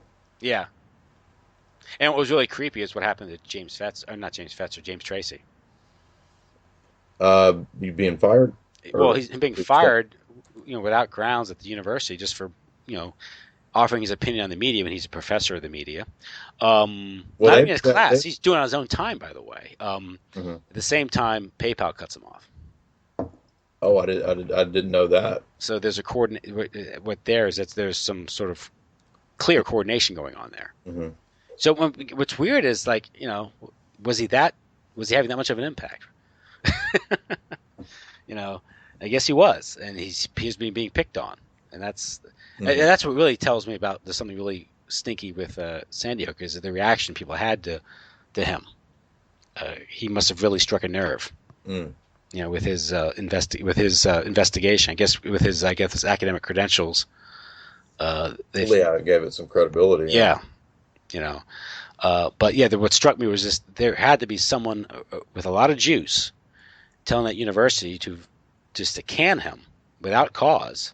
I mean, they had a pretext, but it's laughable. Hmm. And they'll say, "Well, you may lose a lawsuit, but when you're the New World Order and you pay out 20 million in a lawsuit, money doesn't mean anything to you anyway." Yeah, money's nothing, right? Yeah, it's that was really creepy when that happened simultaneously. So Hmm. so So don't expect your electronic currency to the Bertrand Russell will cut it off. well, yeah, if you misbehave, exactly. Misbehave, yeah. And isn't China don't they have like social credits or something if you Something like that, yeah. yeah. Oh, by the way, that reminds me of that creepy thing that Chris put up about where they want to tie all this into, which kind of what Max Kaiser's talked about for a long time, the casino gulag, where they want to kind of turn everything into kind of a gaming scenario where Mhm. you have these cards when you go to shopping mart and you get points, right? And you get you know points and you rack them up and you get discounts on stuff, and how that will be tied into all these little things that you do throughout the day. Like you'll get 10 points when you brush your teeth. Hmm. You'll get a discount on the Colgate toothbrush when you know what I mean. Well, uh, people will fall for it. it all ties into this same thing where you'll have this kind of centralized weekly credit thing. You'll get points and deductions, and then it's a means by which you can uh, socially what's the term, disgrace people, right? Shaming, Hmm. shun, right? Where, oh, you didn't get as many points this week because you didn't brush your teeth. Well, that happened. I mean, But, that started long ago. I remember there was back in the '80s. There was a commercial for recycling, mhm. and it showed a father, the daughter, trying to lecturing the father how important it is to recycle. Right. And I don't mind. That's wasting my time. I got better things to worry about. I wouldn't recycle. And then there's a local news report which on the recycling. It says every family in town is recycling except for this family. It shows their Exactly. address. Then he watches on television, and next morning he's been cowed and he's dutifully recycling. And that's like 1986. I remember seeing that thing. That daughter's like a little red guard, little BITC. That public shaming from the Soviet model of the tattletale squad, right? And you also have, this from a standpoint of marketing, but I think when they started using the discount shopping cards, when you're like a card for a different store, Hmm. and you just type in your number, it's the way the store will chart your shopping and also determine how it markets things to you. Yes, this came out, I think, when Target was supposedly hacked, and they had been doing that. They were tracking all the purchases to tailor the marketing. And We this saw gets, yeah, see that Minority Report, yeah, right? this gets into what they call big data, right? Mm. Yeah. And it's where there's no, well, I think there might be something. I think at Bilderberg they think about this. Hmm. This gets into why people who run, PayPal are at Bilderberg, and people who Hmm. run the telecoms are at Bilderberg. But the whole smartphone phenomenon, where everything you do is on your smartphone, it's clearly they're monitoring everything, and the more things you put on your smartphone, the more subjected you are to monitoring. Well, Samsung now boasts that its TV monitors you. Right. Smart TV, people still buy it. Yeah, I've written a lot of articles on this subject because of trying to do some futurism philosophy, where it's going to take us, and that's what it's all about. It's about there's a episode of that BBC show Black Mirror that I think shows it's satirical and extreme, but it shows this principle where all you do all day is you ride these bikes and play these games, and it gives you points. And everybody's competing against everybody else, so they're already past like a market system. There's no market or anything, and the people who are no longer playing the games and riding the bikes to get the points are the reality stars. And so it's like a gladiatorial thing too, where I think they kind of kill people or something in a gladiatorial fashion. But Mm-hmm. what you want to do is to try to become a reality star, and then you don't have to ride the bikes anymore. So it's a total slave system, but it's a slave system with Candy Crush. So I mean, that's you talk about the New World Order. It's even worse than what Huxley could have imagined. Man. But anyway, So that's what this all this terrorism theater is about. the terrorism theater, I think, is to has that effect of number one, fear, and that what that does is cause everybody to be atomized. You're afraid of everything. It also affects travel, right? People are afraid to go to public places and to go to Europe or wherever because they're afraid of terror. Despite all the facts about travel and terror, which is absolutely minuscule that anybody's going to be hurt, even supposing that these events are real, right? But that's the power of media and psyops is Mm. to make everybody afraid of sharks through Jaws, and you're not going to get attacked by a shark. So, I think it's the stat for terror is 1 in 20 million. I think hmm the chance of you're more likely to obviously or something, right? more frightened of your bathtub, really. So And it atomizes people and it puts them into their own little bubbles, and that I think is well, the more that we pour into our iPhones and our synthetic tech bubbles and entertainment, the more atomized and useless we are, and that's in that sense the New World Order is already here. mm-hmm. It's to keep us in the cave watching the shadows on the wall. Exactly, well put. So, oh well, Jay, I think we've covered enough tonight What's your thought, regarding. Tim, on the Brussels bombing? Oh, my immediate thought was I went back to Gladio. So this is probably seems like a Gladio event. Mhm. To what extent is real people were hurt? I don't know. I don't trust what I watch on the news. I can't. I'm not there. I didn't witness it. The idea of fakery. We live in a world. We have history of these things being faked. CNN faked Scud missile attacks back in 1991, Yep. and yet still people watch CNN and think it's somewhat reliable, get some sort of idea of reality. You can't. You've interviewed Peter. You've interviewed Peter Levenda, haven't you? No. No. Oh, maybe it was someone else. But Peter Levenda once told a story where he was in Indonesia. He was watching CNN World, and there was a report of a riot going on in Jakarta. I think it's where he was, and it's where he actually was, like right around the corner. And he looked around. There's nothing going on. Okay. Now a lot can be going on there. I mean, if you have the ability to fake a news story, and you record riots in Jakarta, what would that do to the bond market, right? Exactly. That's what I was going to say. It affects. So you can make a lot of money doing that. Right. Just use about tourism. What if you want to strengthen the dollar against the euro?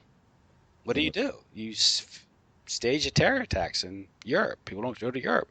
It's to weaken the euro. There's all types of reasons why this might happen. Exactly. Now, that's what I was trying to say. It's lucrative, right? As far I did an interview with Sophia Smallstrom regarding some of these events in this country. She's traced it back to. She hasn't proven it, but I think it's a valid theory. This goes back to grant money. The capstone, yeah. Yeah, the capstone event. And this is how they utilize local law enforcement. Mm-hmm. Everyone wants to get paid. Everyone needs a job. All these departments are overstaffed. They're all bloated. They don't have the tax base to support them anymore. So they're all relying on federal grant money. Okay, so the idea of localized police force is now gone. Okay, so basically they can set up in these programs. They can be thrown a few $1 million. It's all New World Order money, by the way, because it's all the banks print this up and loan it to the government. The government borrows it at interest that we all pay for. Right. So it's all just money printed out of nowhere. It's also how they're funding a lot of the immigration into Europe through the central banks. That's right. They're offering incentives to it for immigrating. Right. Yeah, it's not so much the tax. It's not the taxes are paying for it. It's the inflation created through the central banks. Right. The funding money they're paying for these things. They're building up these housing projects like in Finland or in Sweden. And it really destabilizing because you're in Sweden, you have a population of 9 million, and you get 750,000 immigrants. That's a big destabilization. Right. So the idea of it being faked, I think what we're seeing here is some sort of hybrid event. But then again, I'm assuming there's something going on. Like the news reports have some semblance of truth to them. Mm-hmm. I do know someone who was there who saw a disturbance. My brother knows someone who works over there and saw a disturbance. And, of course, the disturbance is interpreted as a terrorist attack. Of course, the disturbance could be anything. Well, I was going to say you could have your team there, and you could have certain people being part of a drill. Mm-hmm. You could have your pyrotechnic so-called bomb go off, and people not involved are going to immediately think terror. Yeah. And of course, it could be multi-layered. And with here in the United States, you had some of these events that we have all this money. The Justice Department apparently has a slush fund to pay victims off, which I thought was strange. But you have these donations. Who's to say these donations are genuine? Right? When you have these Facebook donations to what now? When these victims. No, it's a total scam. It could be a bot, right? Just donating fake donators. Just how these people are getting. It's this hush money. How you get paid for this stuff.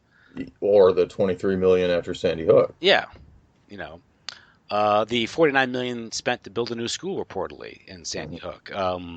Schools usually cost about $7 or $8 million, so the rest is just gravy. So this is the corruption, but that could just that itself could be a whole other money laundering operation. Well, I think most people would lie for $1 million. Yeah, most people would, and especially if they think, well, I'm getting gun control for this. I kind of support gun control. I'm helping the government. Yeah. I did an interview with Peter Klein. He's the one that did the Life of Adam. Mm-hmm. And we were talking about he uncovered what appears to be massive mortgage fraud in Sandy Hook. Houses being sold multiple times within a short period of time. Same houses. And you had your talk with Catherine Austin Fitz, I thought was relevant to that. Mm-hmm. Right. And she said there was no one policing mortgage fraud. Remember when she was over there? This is a big mob operation, right? And so this could be another way that they're funding black ops and carrying on criminal activity. When you have multiple houses, the same house being sold 6 or 7 times within the same calendar year, that's a red light that there's some sort of fraud going on. Mm-hmm. and you know, and that he found that in some of the areas around Sandy Hook. Did he? What was his thesis on? He says he doesn't know, and he was Okay. hesitant to get into it because that wasn't the focus of investigation. He just uncovered it. He was Okay. looking into it. You know, we had the story of the house being sold for $0 on Christmas Day Hmm. up there, and there was explained that there's just some sort of thing that the real estate companies do to close out the books. Never fully explained to me what it was, but again, that's when you get Catherine Austin Fitz. That's what she discovered when she was at HUD. Hmm. Where for what, like $45 billion just disappeared. Okay. Yeah, and she was telling people about this. Everyone wasn't believing her, and she tells a story where her friend calls her and she says, "They're talking about this on The Sopranos. It must be true." Oh yeah, right. She says, "So the Assistant Secretary of Housing and Urban Development tells you that mortgage fraud is being used by intelligence agencies and organized crime to launder money. You don't believe me, but you see it on The Sopranos. You believe it's true." Yeah. That's the power of television, right? So presumably this would be involved in paying the people. Some sort of either laundering cash or paying people off, or all of it, right? Okay. All of it. I mean, at this point, it has to be presumed because I don't have, I can only look at. No, no, I know that you're not saying that you have, but I'm saying what would be the motive theoretically. Yeah, I would say that again. That town is probably some. You have these towns that Well, are. there are these whole towns that are these kind of UN things. Yeah. Yeah, and it could be part of that. And you yourself, remember you yourself talked about you stepped with Mark Hackett regarding the illegals program, right? Yes. Where fake families. Right. It's a part of the intelligence craft. It is, and there was an interesting discussion a long time ago on Hoaxbusters where they talked about, I don't remember where, but maybe in Arizona somewhere, but like a whole town of cops. It's like cop town. Copland, yeah. And I mean, and I was like, what? And but apparently this is like a town known for this. And I don't know that there was necessarily any corruption per se. I'm sure there was some kind, but I don't think they were making a point about corruption, but they were just making a point that you can have even entire communities that aren't what they seem to be. And I thought that was an interesting point because it made me think of the Sandy Hook situation. And I think James Tracy had an interesting article a while back about the UN connections to Sandy Hook as some kind of buzzword name they gave it, um, like a consciousness community or something, Yeah. some crap like that. But I forget the buzzword. And well, that and also there was some talk where like the town around Columbine being kind of like in a hotbed of intelligence and former intelligence. Mm-hmm. Mm-hmm. So you have these I've heard towns. that, right? Yeah. So you have that, of course, with the Columbine thing. There's a whole lot of that's a whole other story there, where I think that case there actually was an event, but it's much more to it. It wasn't these two kids. It Wasn't those kids? no, and who I think one of them was going under some psychotherapy with the Air Force or something through his father. I don't know about that, but I knew that the dad was involved in military intelligence. Yeah. So. Yeah, and of course I remember it was the FBI chief FBI investigator of that Fusilier, I think is his name. Mm-hmm. His son was part of the Trenchcoat Mafia, who made that videotape that we all saw about about the two kids. Oh, yeah, okay, Dylan and what's his name? Dylan, and what was the other kid's name? I forget the other kid's name. I do too. Yeah, but the point is that that's it's not like conflict of interest, right? I mean, don't worry about it. It's like Adam Gadon. Yeah, that's right. Right. He wasn't. He was the Jewish or right? Was he the Granddad was ADL or something? Yeah, something like that. And he's supposedly a Al Qaeda or something. What was that? Yeah.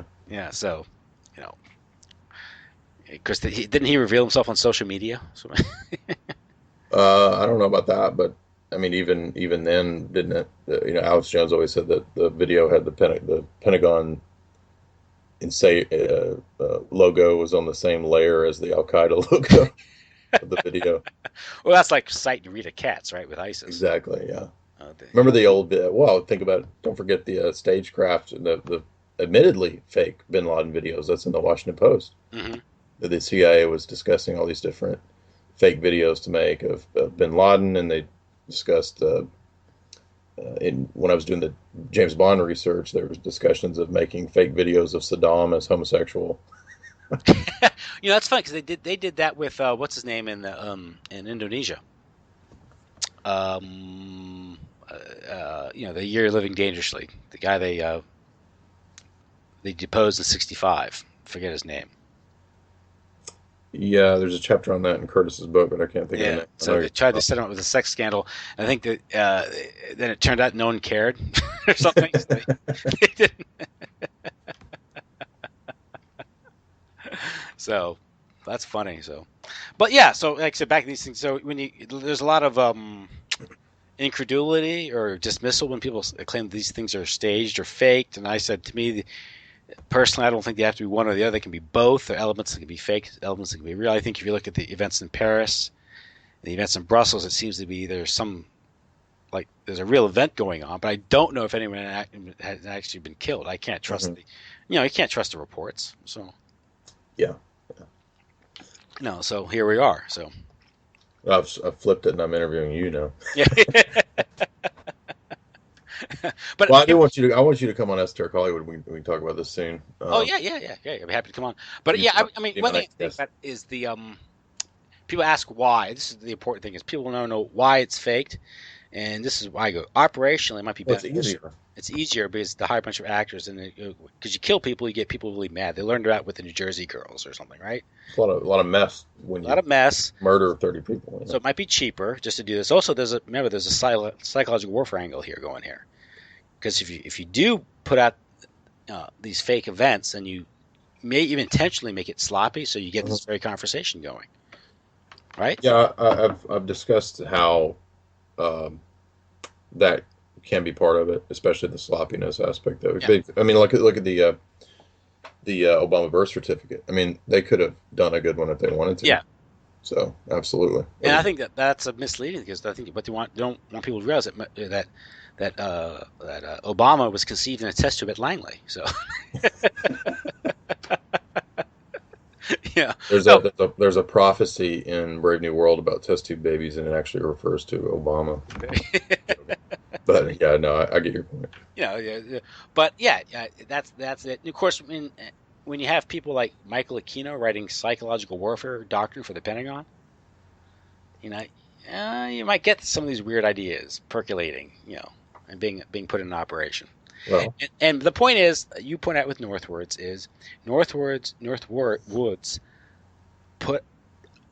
proposed fake events, fake victims, which would have required fake news stories, fake plane. Yeah, and that was 1962. Mm-hmm. So what are they up to now? Well, I what about? I mean, do people not think that with all of the abilities of Hollywood at the disposal of the media, that they wouldn't use it? Mm-hmm. Which is why I'm more sympathetic about some of the people regarding fakery and 9/11. I don't know what, like I said, my position is what I witnessed on the television as a medium, as intermediary, and I can't trust what I see on television. Yeah. So, there you are. I do, Well, NASA lost all their photos of the, all the reels. The original. I think what happens, they put it in storage and forgot to pay the bill, and the guy sold it off somewhere or something. Yeah, it's only the most important scientific event in history of humanity. History, right? Yeah. He lost. But Bill Gates puts all of the original records from Elvis and Michael Jackson inside a bunker underneath, underground bunker. But which have you seen that news clip regarding the underground bunker for Michael Jackson, Elvis Presley songs? Yeah. I'm not joking. There, it's is next to his seeds. Well, it's one of the Iron Mountain. So it's there to protect in case of a nuclear war. People can emerge from the rubble and listen to Elvis Presley. And Microsoft has its own building down there, and so Bill Gates owns the rights to a whole bunch of original photos and albums. Hmm. or original copies, I should say. Hmm. This is according to a mainstream news clip, Yeah. so I don't. Yeah. Who knows? Maybe they're just throwing that out there. And it's like, But it's also supposedly where the Flight 93 evidence is stored. well, yeah, I think you made the point. Like, so I think a lot of these celebrity cancer cases and marriages are all just like fake reports, just to Yeah. because first off, if you have a fake celebrity cancer case and they live, Hmm. that helps the medical industrial complex because they always go through conventional treatment. Right. It's a You good know? point.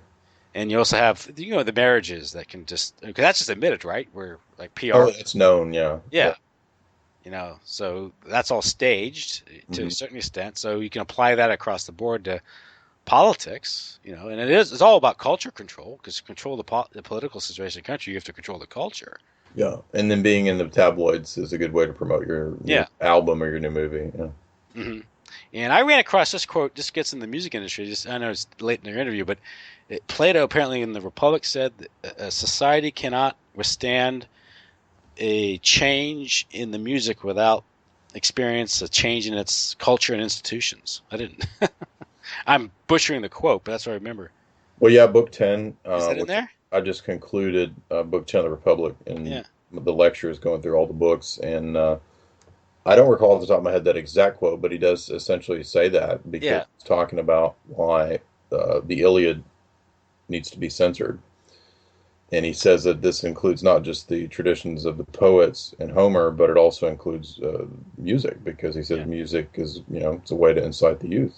And that's what I think I put in another article. They've done studies that rates of drug use and illegitimacy pretty much follow what type of music people listen to. Yeah, yeah, and yeah, the gangster rap and all that being Yeah, weaponized, and it's weaponized. Yeah. so what didn't it come out that the last week or so that one of the Nixon administration people saying that the war on drugs was a war on the ghetto? Oh yeah, yeah. It did. Someone sent me an email. I said, Nixon wasn't the only one Right, doing that. It exactly. wasn't just Nixon. Talking about Jolly West. Remember his famous quote about Mhm. that? So Well, yeah. no, I don't. What is that? Oh, which basically said the purpose of the drug war is not only you can target certain ethnic groups, Uh-huh. pretty much hold the laws of sort of Damocles over their head. Uh-huh. That's great for controlling them because you can at any time you can throw a huge portion of them into the prison and you process them that way, or you can just at the same time you can disseminate drugs into the community and opiate the public and Mhm. manipulate it that way. The quote, if you look up Jolly West and drug war, you'll run into the quote. Okay. I'm butchering it because I'm just going off memory, but it's basically that's what the idea was. It was primarily used as a weapon against minorities to control them. At the same time, you use drugs to opiate, a la, Brave New World Yes, used absolutely. to opiate. By the way, have you seen that 1963 or 9? We may have talked about it before. I can't remember, but the Planned Parenthood Bernard Berelson quote. No, what's that? It's a white paper about the strategy of promoting homosexuality. Wow. Well, that goes back to Kinsey and the Rockefeller and the Ford Foundation, all that. But it's a population council memorandum to Planned Parenthood that went out, I suppose, to all the Planned Parenthoods about the promotion of homosexuality and how it would aid in population control. And this is in 1960, I think it's 69. Yeah. Bernard Berelson Population Council. If you Google that, you'll find it. And is that not the same year as the Stonewall riots? I don't know. A lot of things happened in '69. You would Yeah. know. You would know. You're like 100 years old, aren't you? I'm just kidding. I got I'm a little more than a decade on you. So Well, I got a lot of books to read to catch up to you, but I'm yeah. getting there. So, but well, that's the one thing I think I mentioned this in my interview with Mark Hackert at Stonewall. I was listening to interview with what's that detective from New York, Rothstein, Hmm. who was involved in the Son of Sam stuff, and Oh yeah. he was involved in Vice, and he was called in because he was originally from he's now mayor of a small town in Minnesota, but he originally was from Minnesota, and a lot of the kids I run into were from the Midwest. So his I guess his captain put him on the detail there because he has some culture familiarity with some of the victims, I guess. Um, of course, the Son of Sam thing dates back to the late '60s. Basically, it was a snuff film, and also peddling children to the elite, to rather wealthy people. But he was talking. Is this the thesis of the Children of God that Berkowitz was part of a cult? Yes, yeah. Okay. Yeah. Berkowitz was only, I think, a trigger man in one or two of the shootings, and I think the giveaway was the victims were always in well lit areas Mm-hmm. because that's indication that someone was filming it. Hmm. You think you want to go for a dim lit area if you're going to commit a crime like that. Okay. I think that Maury Terry, I think. Maury Terry's book. Yeah. And that states in Dakota and South Dakota and the Carr brothers, which links to the girl who was killed in the church out in California, Arliss Perry. Arliss Perry murder, who was ritualistically murdered. Then her husband, the widower, makes a career out of denying the reality of ritualistic murders, which I thought was interesting. Yeah. I hadn't followed that Yeah. close other than the book, but I didn't know he did. So it's like the false memory. Yeah, that's what it seems like. Yeah, yeah. Arliss Perry, who I think connects back to South Dakota, and that's the Carr brothers, who both were. One was shotgunned to death. The other died in a single car accident. But Rothstein was talking about Stonewall, how the riots became this big cause célèbre for homosexuality. Homosexuals coming out, and this was the birth of gay rights in the United States. Oh, okay. But he says it was a hotbed for child pornography, child pedophilia ringing, child pedophilia operations being run out of there. Well, that actually makes sense. Okay, so child pedophilia. I mean, being redundant. If you watch Spike Lee's movie, which I thought was pretty bad. Yeah, Summer of Sam. Yeah, but that makes sense as to why there's all the gay stuff in there. Yeah. I never thought about it because when I watched it again not too long ago, I said, this is really bad. But Adrian Brody's character is supposed to be young, 17, 18, somewhere in there. And he's on the side pimping himself out to gay men. Mm-hmm.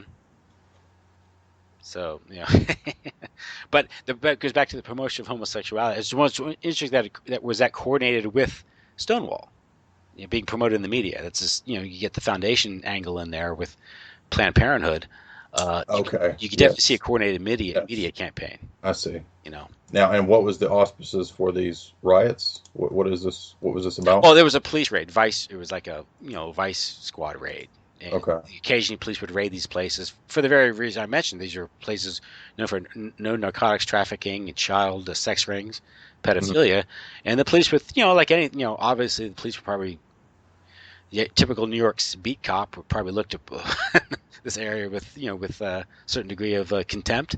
Mm-hmm. And so there's probably some brutality, and there's probably some legitimacy to the claim that there's brutality involved. But the reality was, this bar, the Stonewall bar, was a known center of horrible criminal activity, and you never hear about that in the media, right?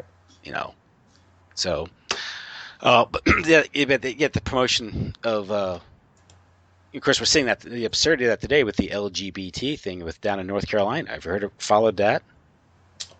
I'm not sure what happened. Charlotte passed one of these stupid civil rights laws where basically if you're lesbian, gay, bisexual, transgendered, you cannot be discriminated against in places of accommodation. Okay, no, I hadn't heard this. Okay, the state itself then passed a law superseding the city state law, saying that it doesn't apply to bathrooms and locker rooms. The idea is if I'm transgendered, I can be transgendered I define myself as a woman today. I'm going to use a woman's locker room. Right. Or a bathroom. I hang out there. I don't even want to dress like a woman. I just want to walk in there because I'm a woman. I identify as a woman who wants to dress like a man. So it can just change at whim, right? Yeah. That's the absurdity of this stuff. And now the state of North Carolina is being treated like it's some sort of retrograde backwater by the mainstream media.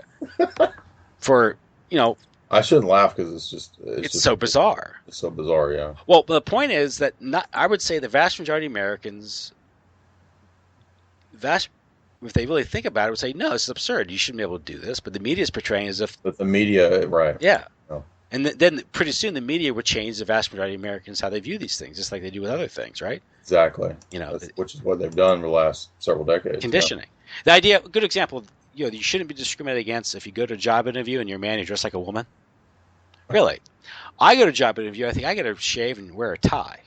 Hmm. I don't want to have to wear a tie, but I have to. I'm you know, so what you're saying, you should never have to conform to some standard, Right. you know, and really you have But to, you know, yeah, it's an actual inversion of which I think suggests a spiritual evil.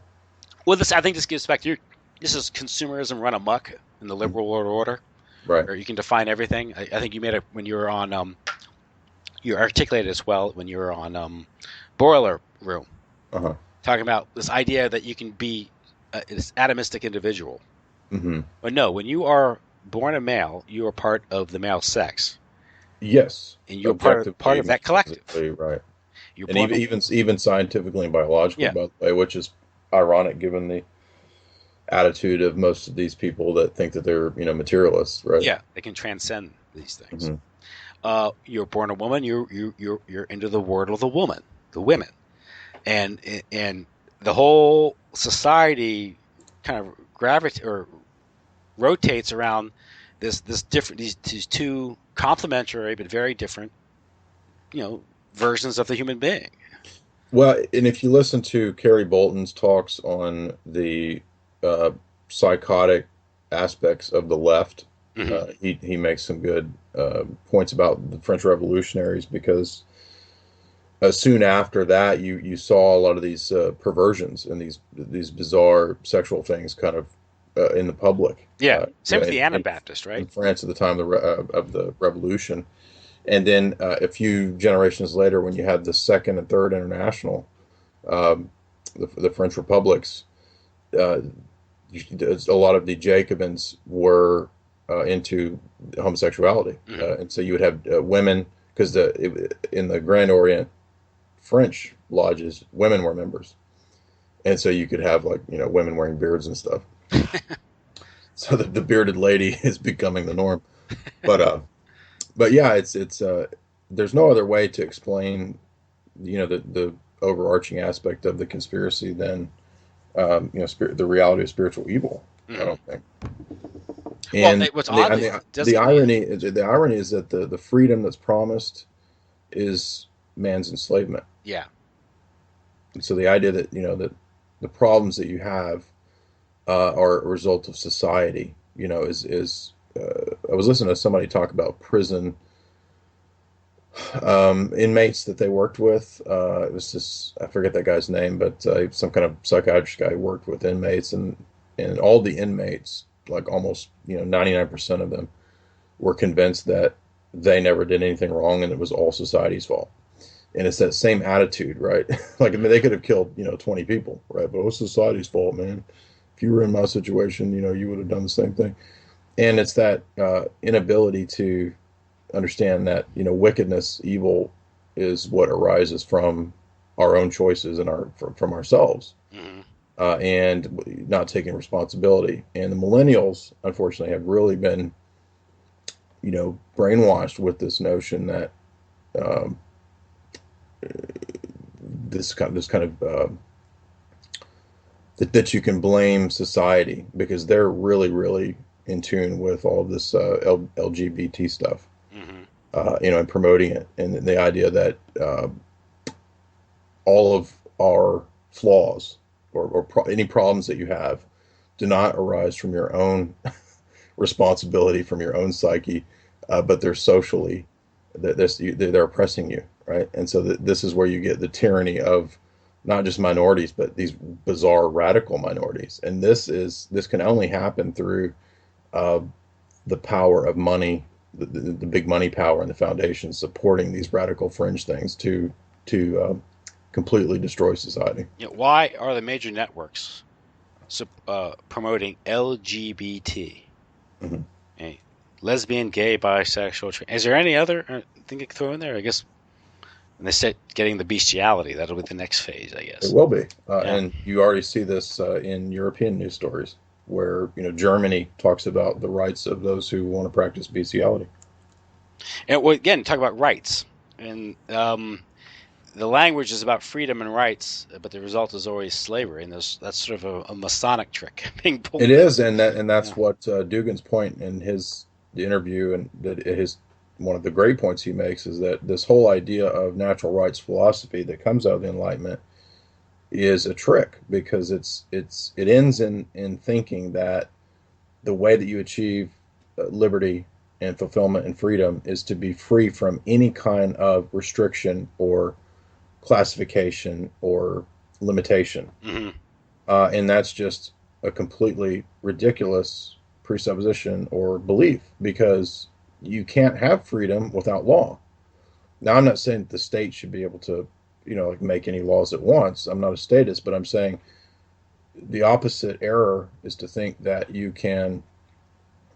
that freedom means purely negative liberty. And that's the way it's always been classified since the Enlightenment, with all of the revolutionary thinkers, be it Rousseau or whoever, even though Rousseau didn't really, he actually kind of thought you should have a strong, central state, will the mob or whatever. But with the English Enlightenment thinkers, at least, it's always conceived of as the radical liberty of the individual, striving to be free from any strictures. And the more you're trying to be consistent with that, it seems to lead to the conclusion that that should also mean that you could be free from the strictures of family, gender, race, tribe, right? I mean, all of those things are limitations, but the assumption is that they're not good limitations. Some limitations are good. Yeah, because it's the natural order.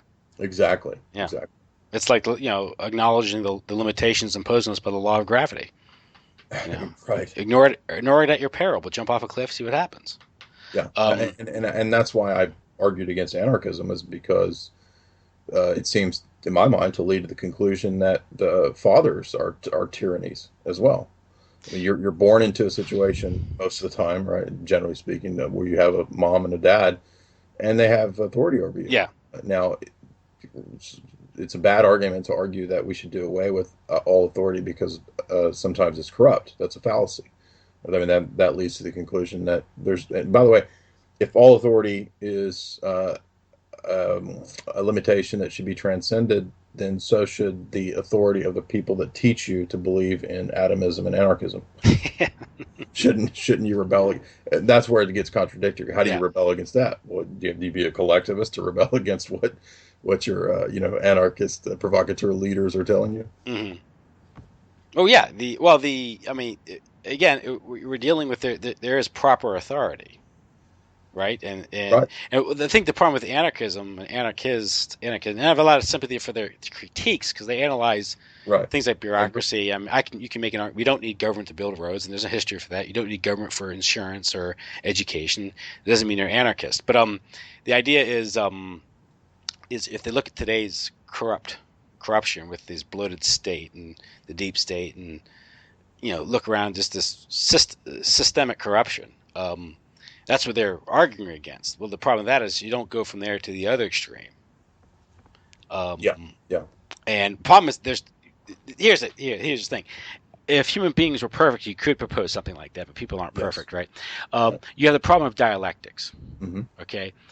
Because each stage of the game, the people that are making the system so corrupt aren't going to stand back and let you usher in your ideal state.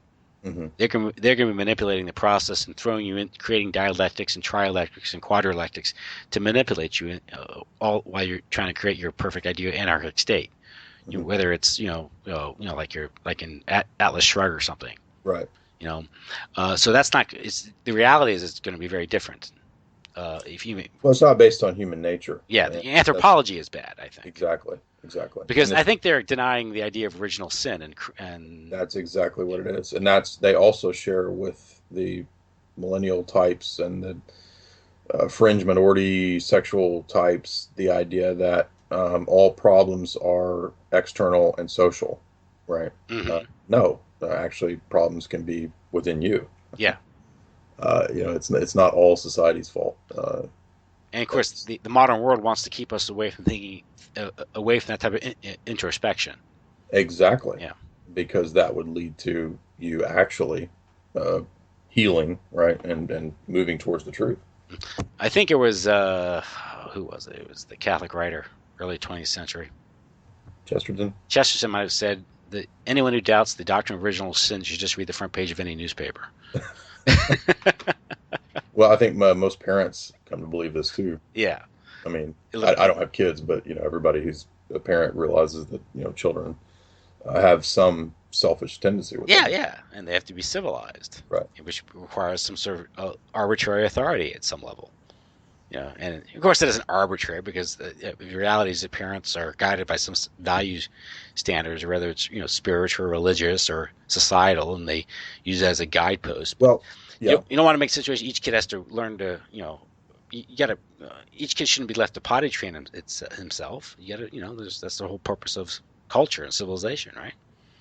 yeah, and I'll go ahead and make an even more radical claim that I don't think you can really come up with a natural rights philosophy that doesn't have revelation as its foundation. And that's why I think all these Enlightenment projects, which began from the starting point of saying we're going to construct a natural rights philosophy without theism, without, or some kind of generic Mm-hmm. theism, which I think is irrelevant, some sort of Masonic, well, we all believe in some kind of God, without a notion of revelation or, which I think grounds belief in personhood, which is how you have a notion of freedom to begin with. Uh, none of it works. None of it, it's all doomed to failure without, those, without that starting point. And I would argue, I argue that uh, it's much earlier than even the Enlightenment that you have the seeds for that mistake in the West of moving away from revelation into this idea of that we can derive a theology from nature and that we can derive a philosophy from nature which can ground the civil order. And Mm-hmm. I think those projects are all doomed to fail. Well, I mean, traditionally, this was my understanding that the West is based on three cities: Athens, Rome, and Jerusalem. And there's a dialectic there that created Western civilization. Yeah, the medieval synthesis. Yeah. That's exactly what it is. Yeah. Um, the Enlightenment sought. Well, it's funny. It's a funny word, right? Enlightenment, right? Its origins, Well, right? that's what they called it. Yeah. And I mean, it was Who's the it's Enlightened one? Voltaire who said the Middle Ages were the Dark Ages. Yeah, yeah. They look at a cathedral, buddy. Hmm. Um, the but it's funny they're called Enlightenment because that's of course you think of Illumined one, right? Oh, it is an Illuminist thing. Yeah, and because they're the ones that claimed. I think you've written about this, said it before. This the destruction of throne and altar, Yeah, and that's the Masonic yeah, modus operandi. and of course in America, Enthronement of reason. yeah. Um, but that gets in this idea of is when you become possessed with a revolutionary fervor. Hmm. Uh, what's the end game here? What are you getting at, right? Well, And, it's Satan. yeah, and He's the original revolutionary. and so and that's the wisdom I think that you get. I think that you cover and Mark and the Soul these covers with Dostoevsky. Oh, yeah, Yeah, absolutely. and idea of On millions of skulls, I'll build my. yeah, And what does Huxley say in the introduction to Brave New World? He says, "What I'm telling you in Brave New World is the culmination of all the revolutions from the Enlightenment on." hmm He says that literally in the introduction. He says, "You ready for the final revolution? Here it is." hmm which I think at the source explains much of the current history of, but also the geopolitical maneuvering by the Atlanticist powers Mhm. against Central Asia, which would be Russia. Yeah, right. Yeah, Heartland doctrine, and yeah. Brzezinski says it too. You got to control Eurasia to control the world. And so I'm not. This isn't to say that I'm saying Putin is good. I'm just saying Putin. He's climbed to the top of the political heap in Russia. I'm sure that requires a lot of. It's probably as corrupt, as it takes to get on top of the political corrupt in the West. But I think Russia as a people, as a nation, as an entity, the Russian entity as a people presents some sort of stumbling block. It Uh, does seem that way. yeah. Now I don't know to the extent that the Russian political leadership is on board. That's part of a false dialectic, maybe. I don't know. But I do think that the reality that that Central Asia, this area, is out of the completely out of the control of the Anglo-American elite or the Atlanticist powers, explains much of the geopolitical wrangling that's going on today. And as you mentioned, it gets back to the Mackinder doctrine. But how many Americans watching the news are familiar with the existence of Halford Mackinder? You know?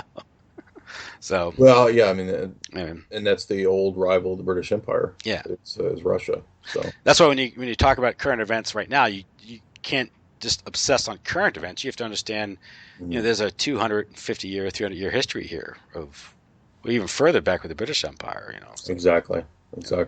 so An empire built on drugs, right? yeah, drugs and destabilization. And I'm reading William Engdahl's new book, The Lost Hegemon, Mm-hmm. and he's talking about what's going on, creating conflict, what's going on in Central Asia. And let's see if I can find this. U.S. intelligence agencies and Washington's NATO allies also used narcotics trafficking to weaken the societies of Eurasia, much as the CIA had done during the Vietnam War.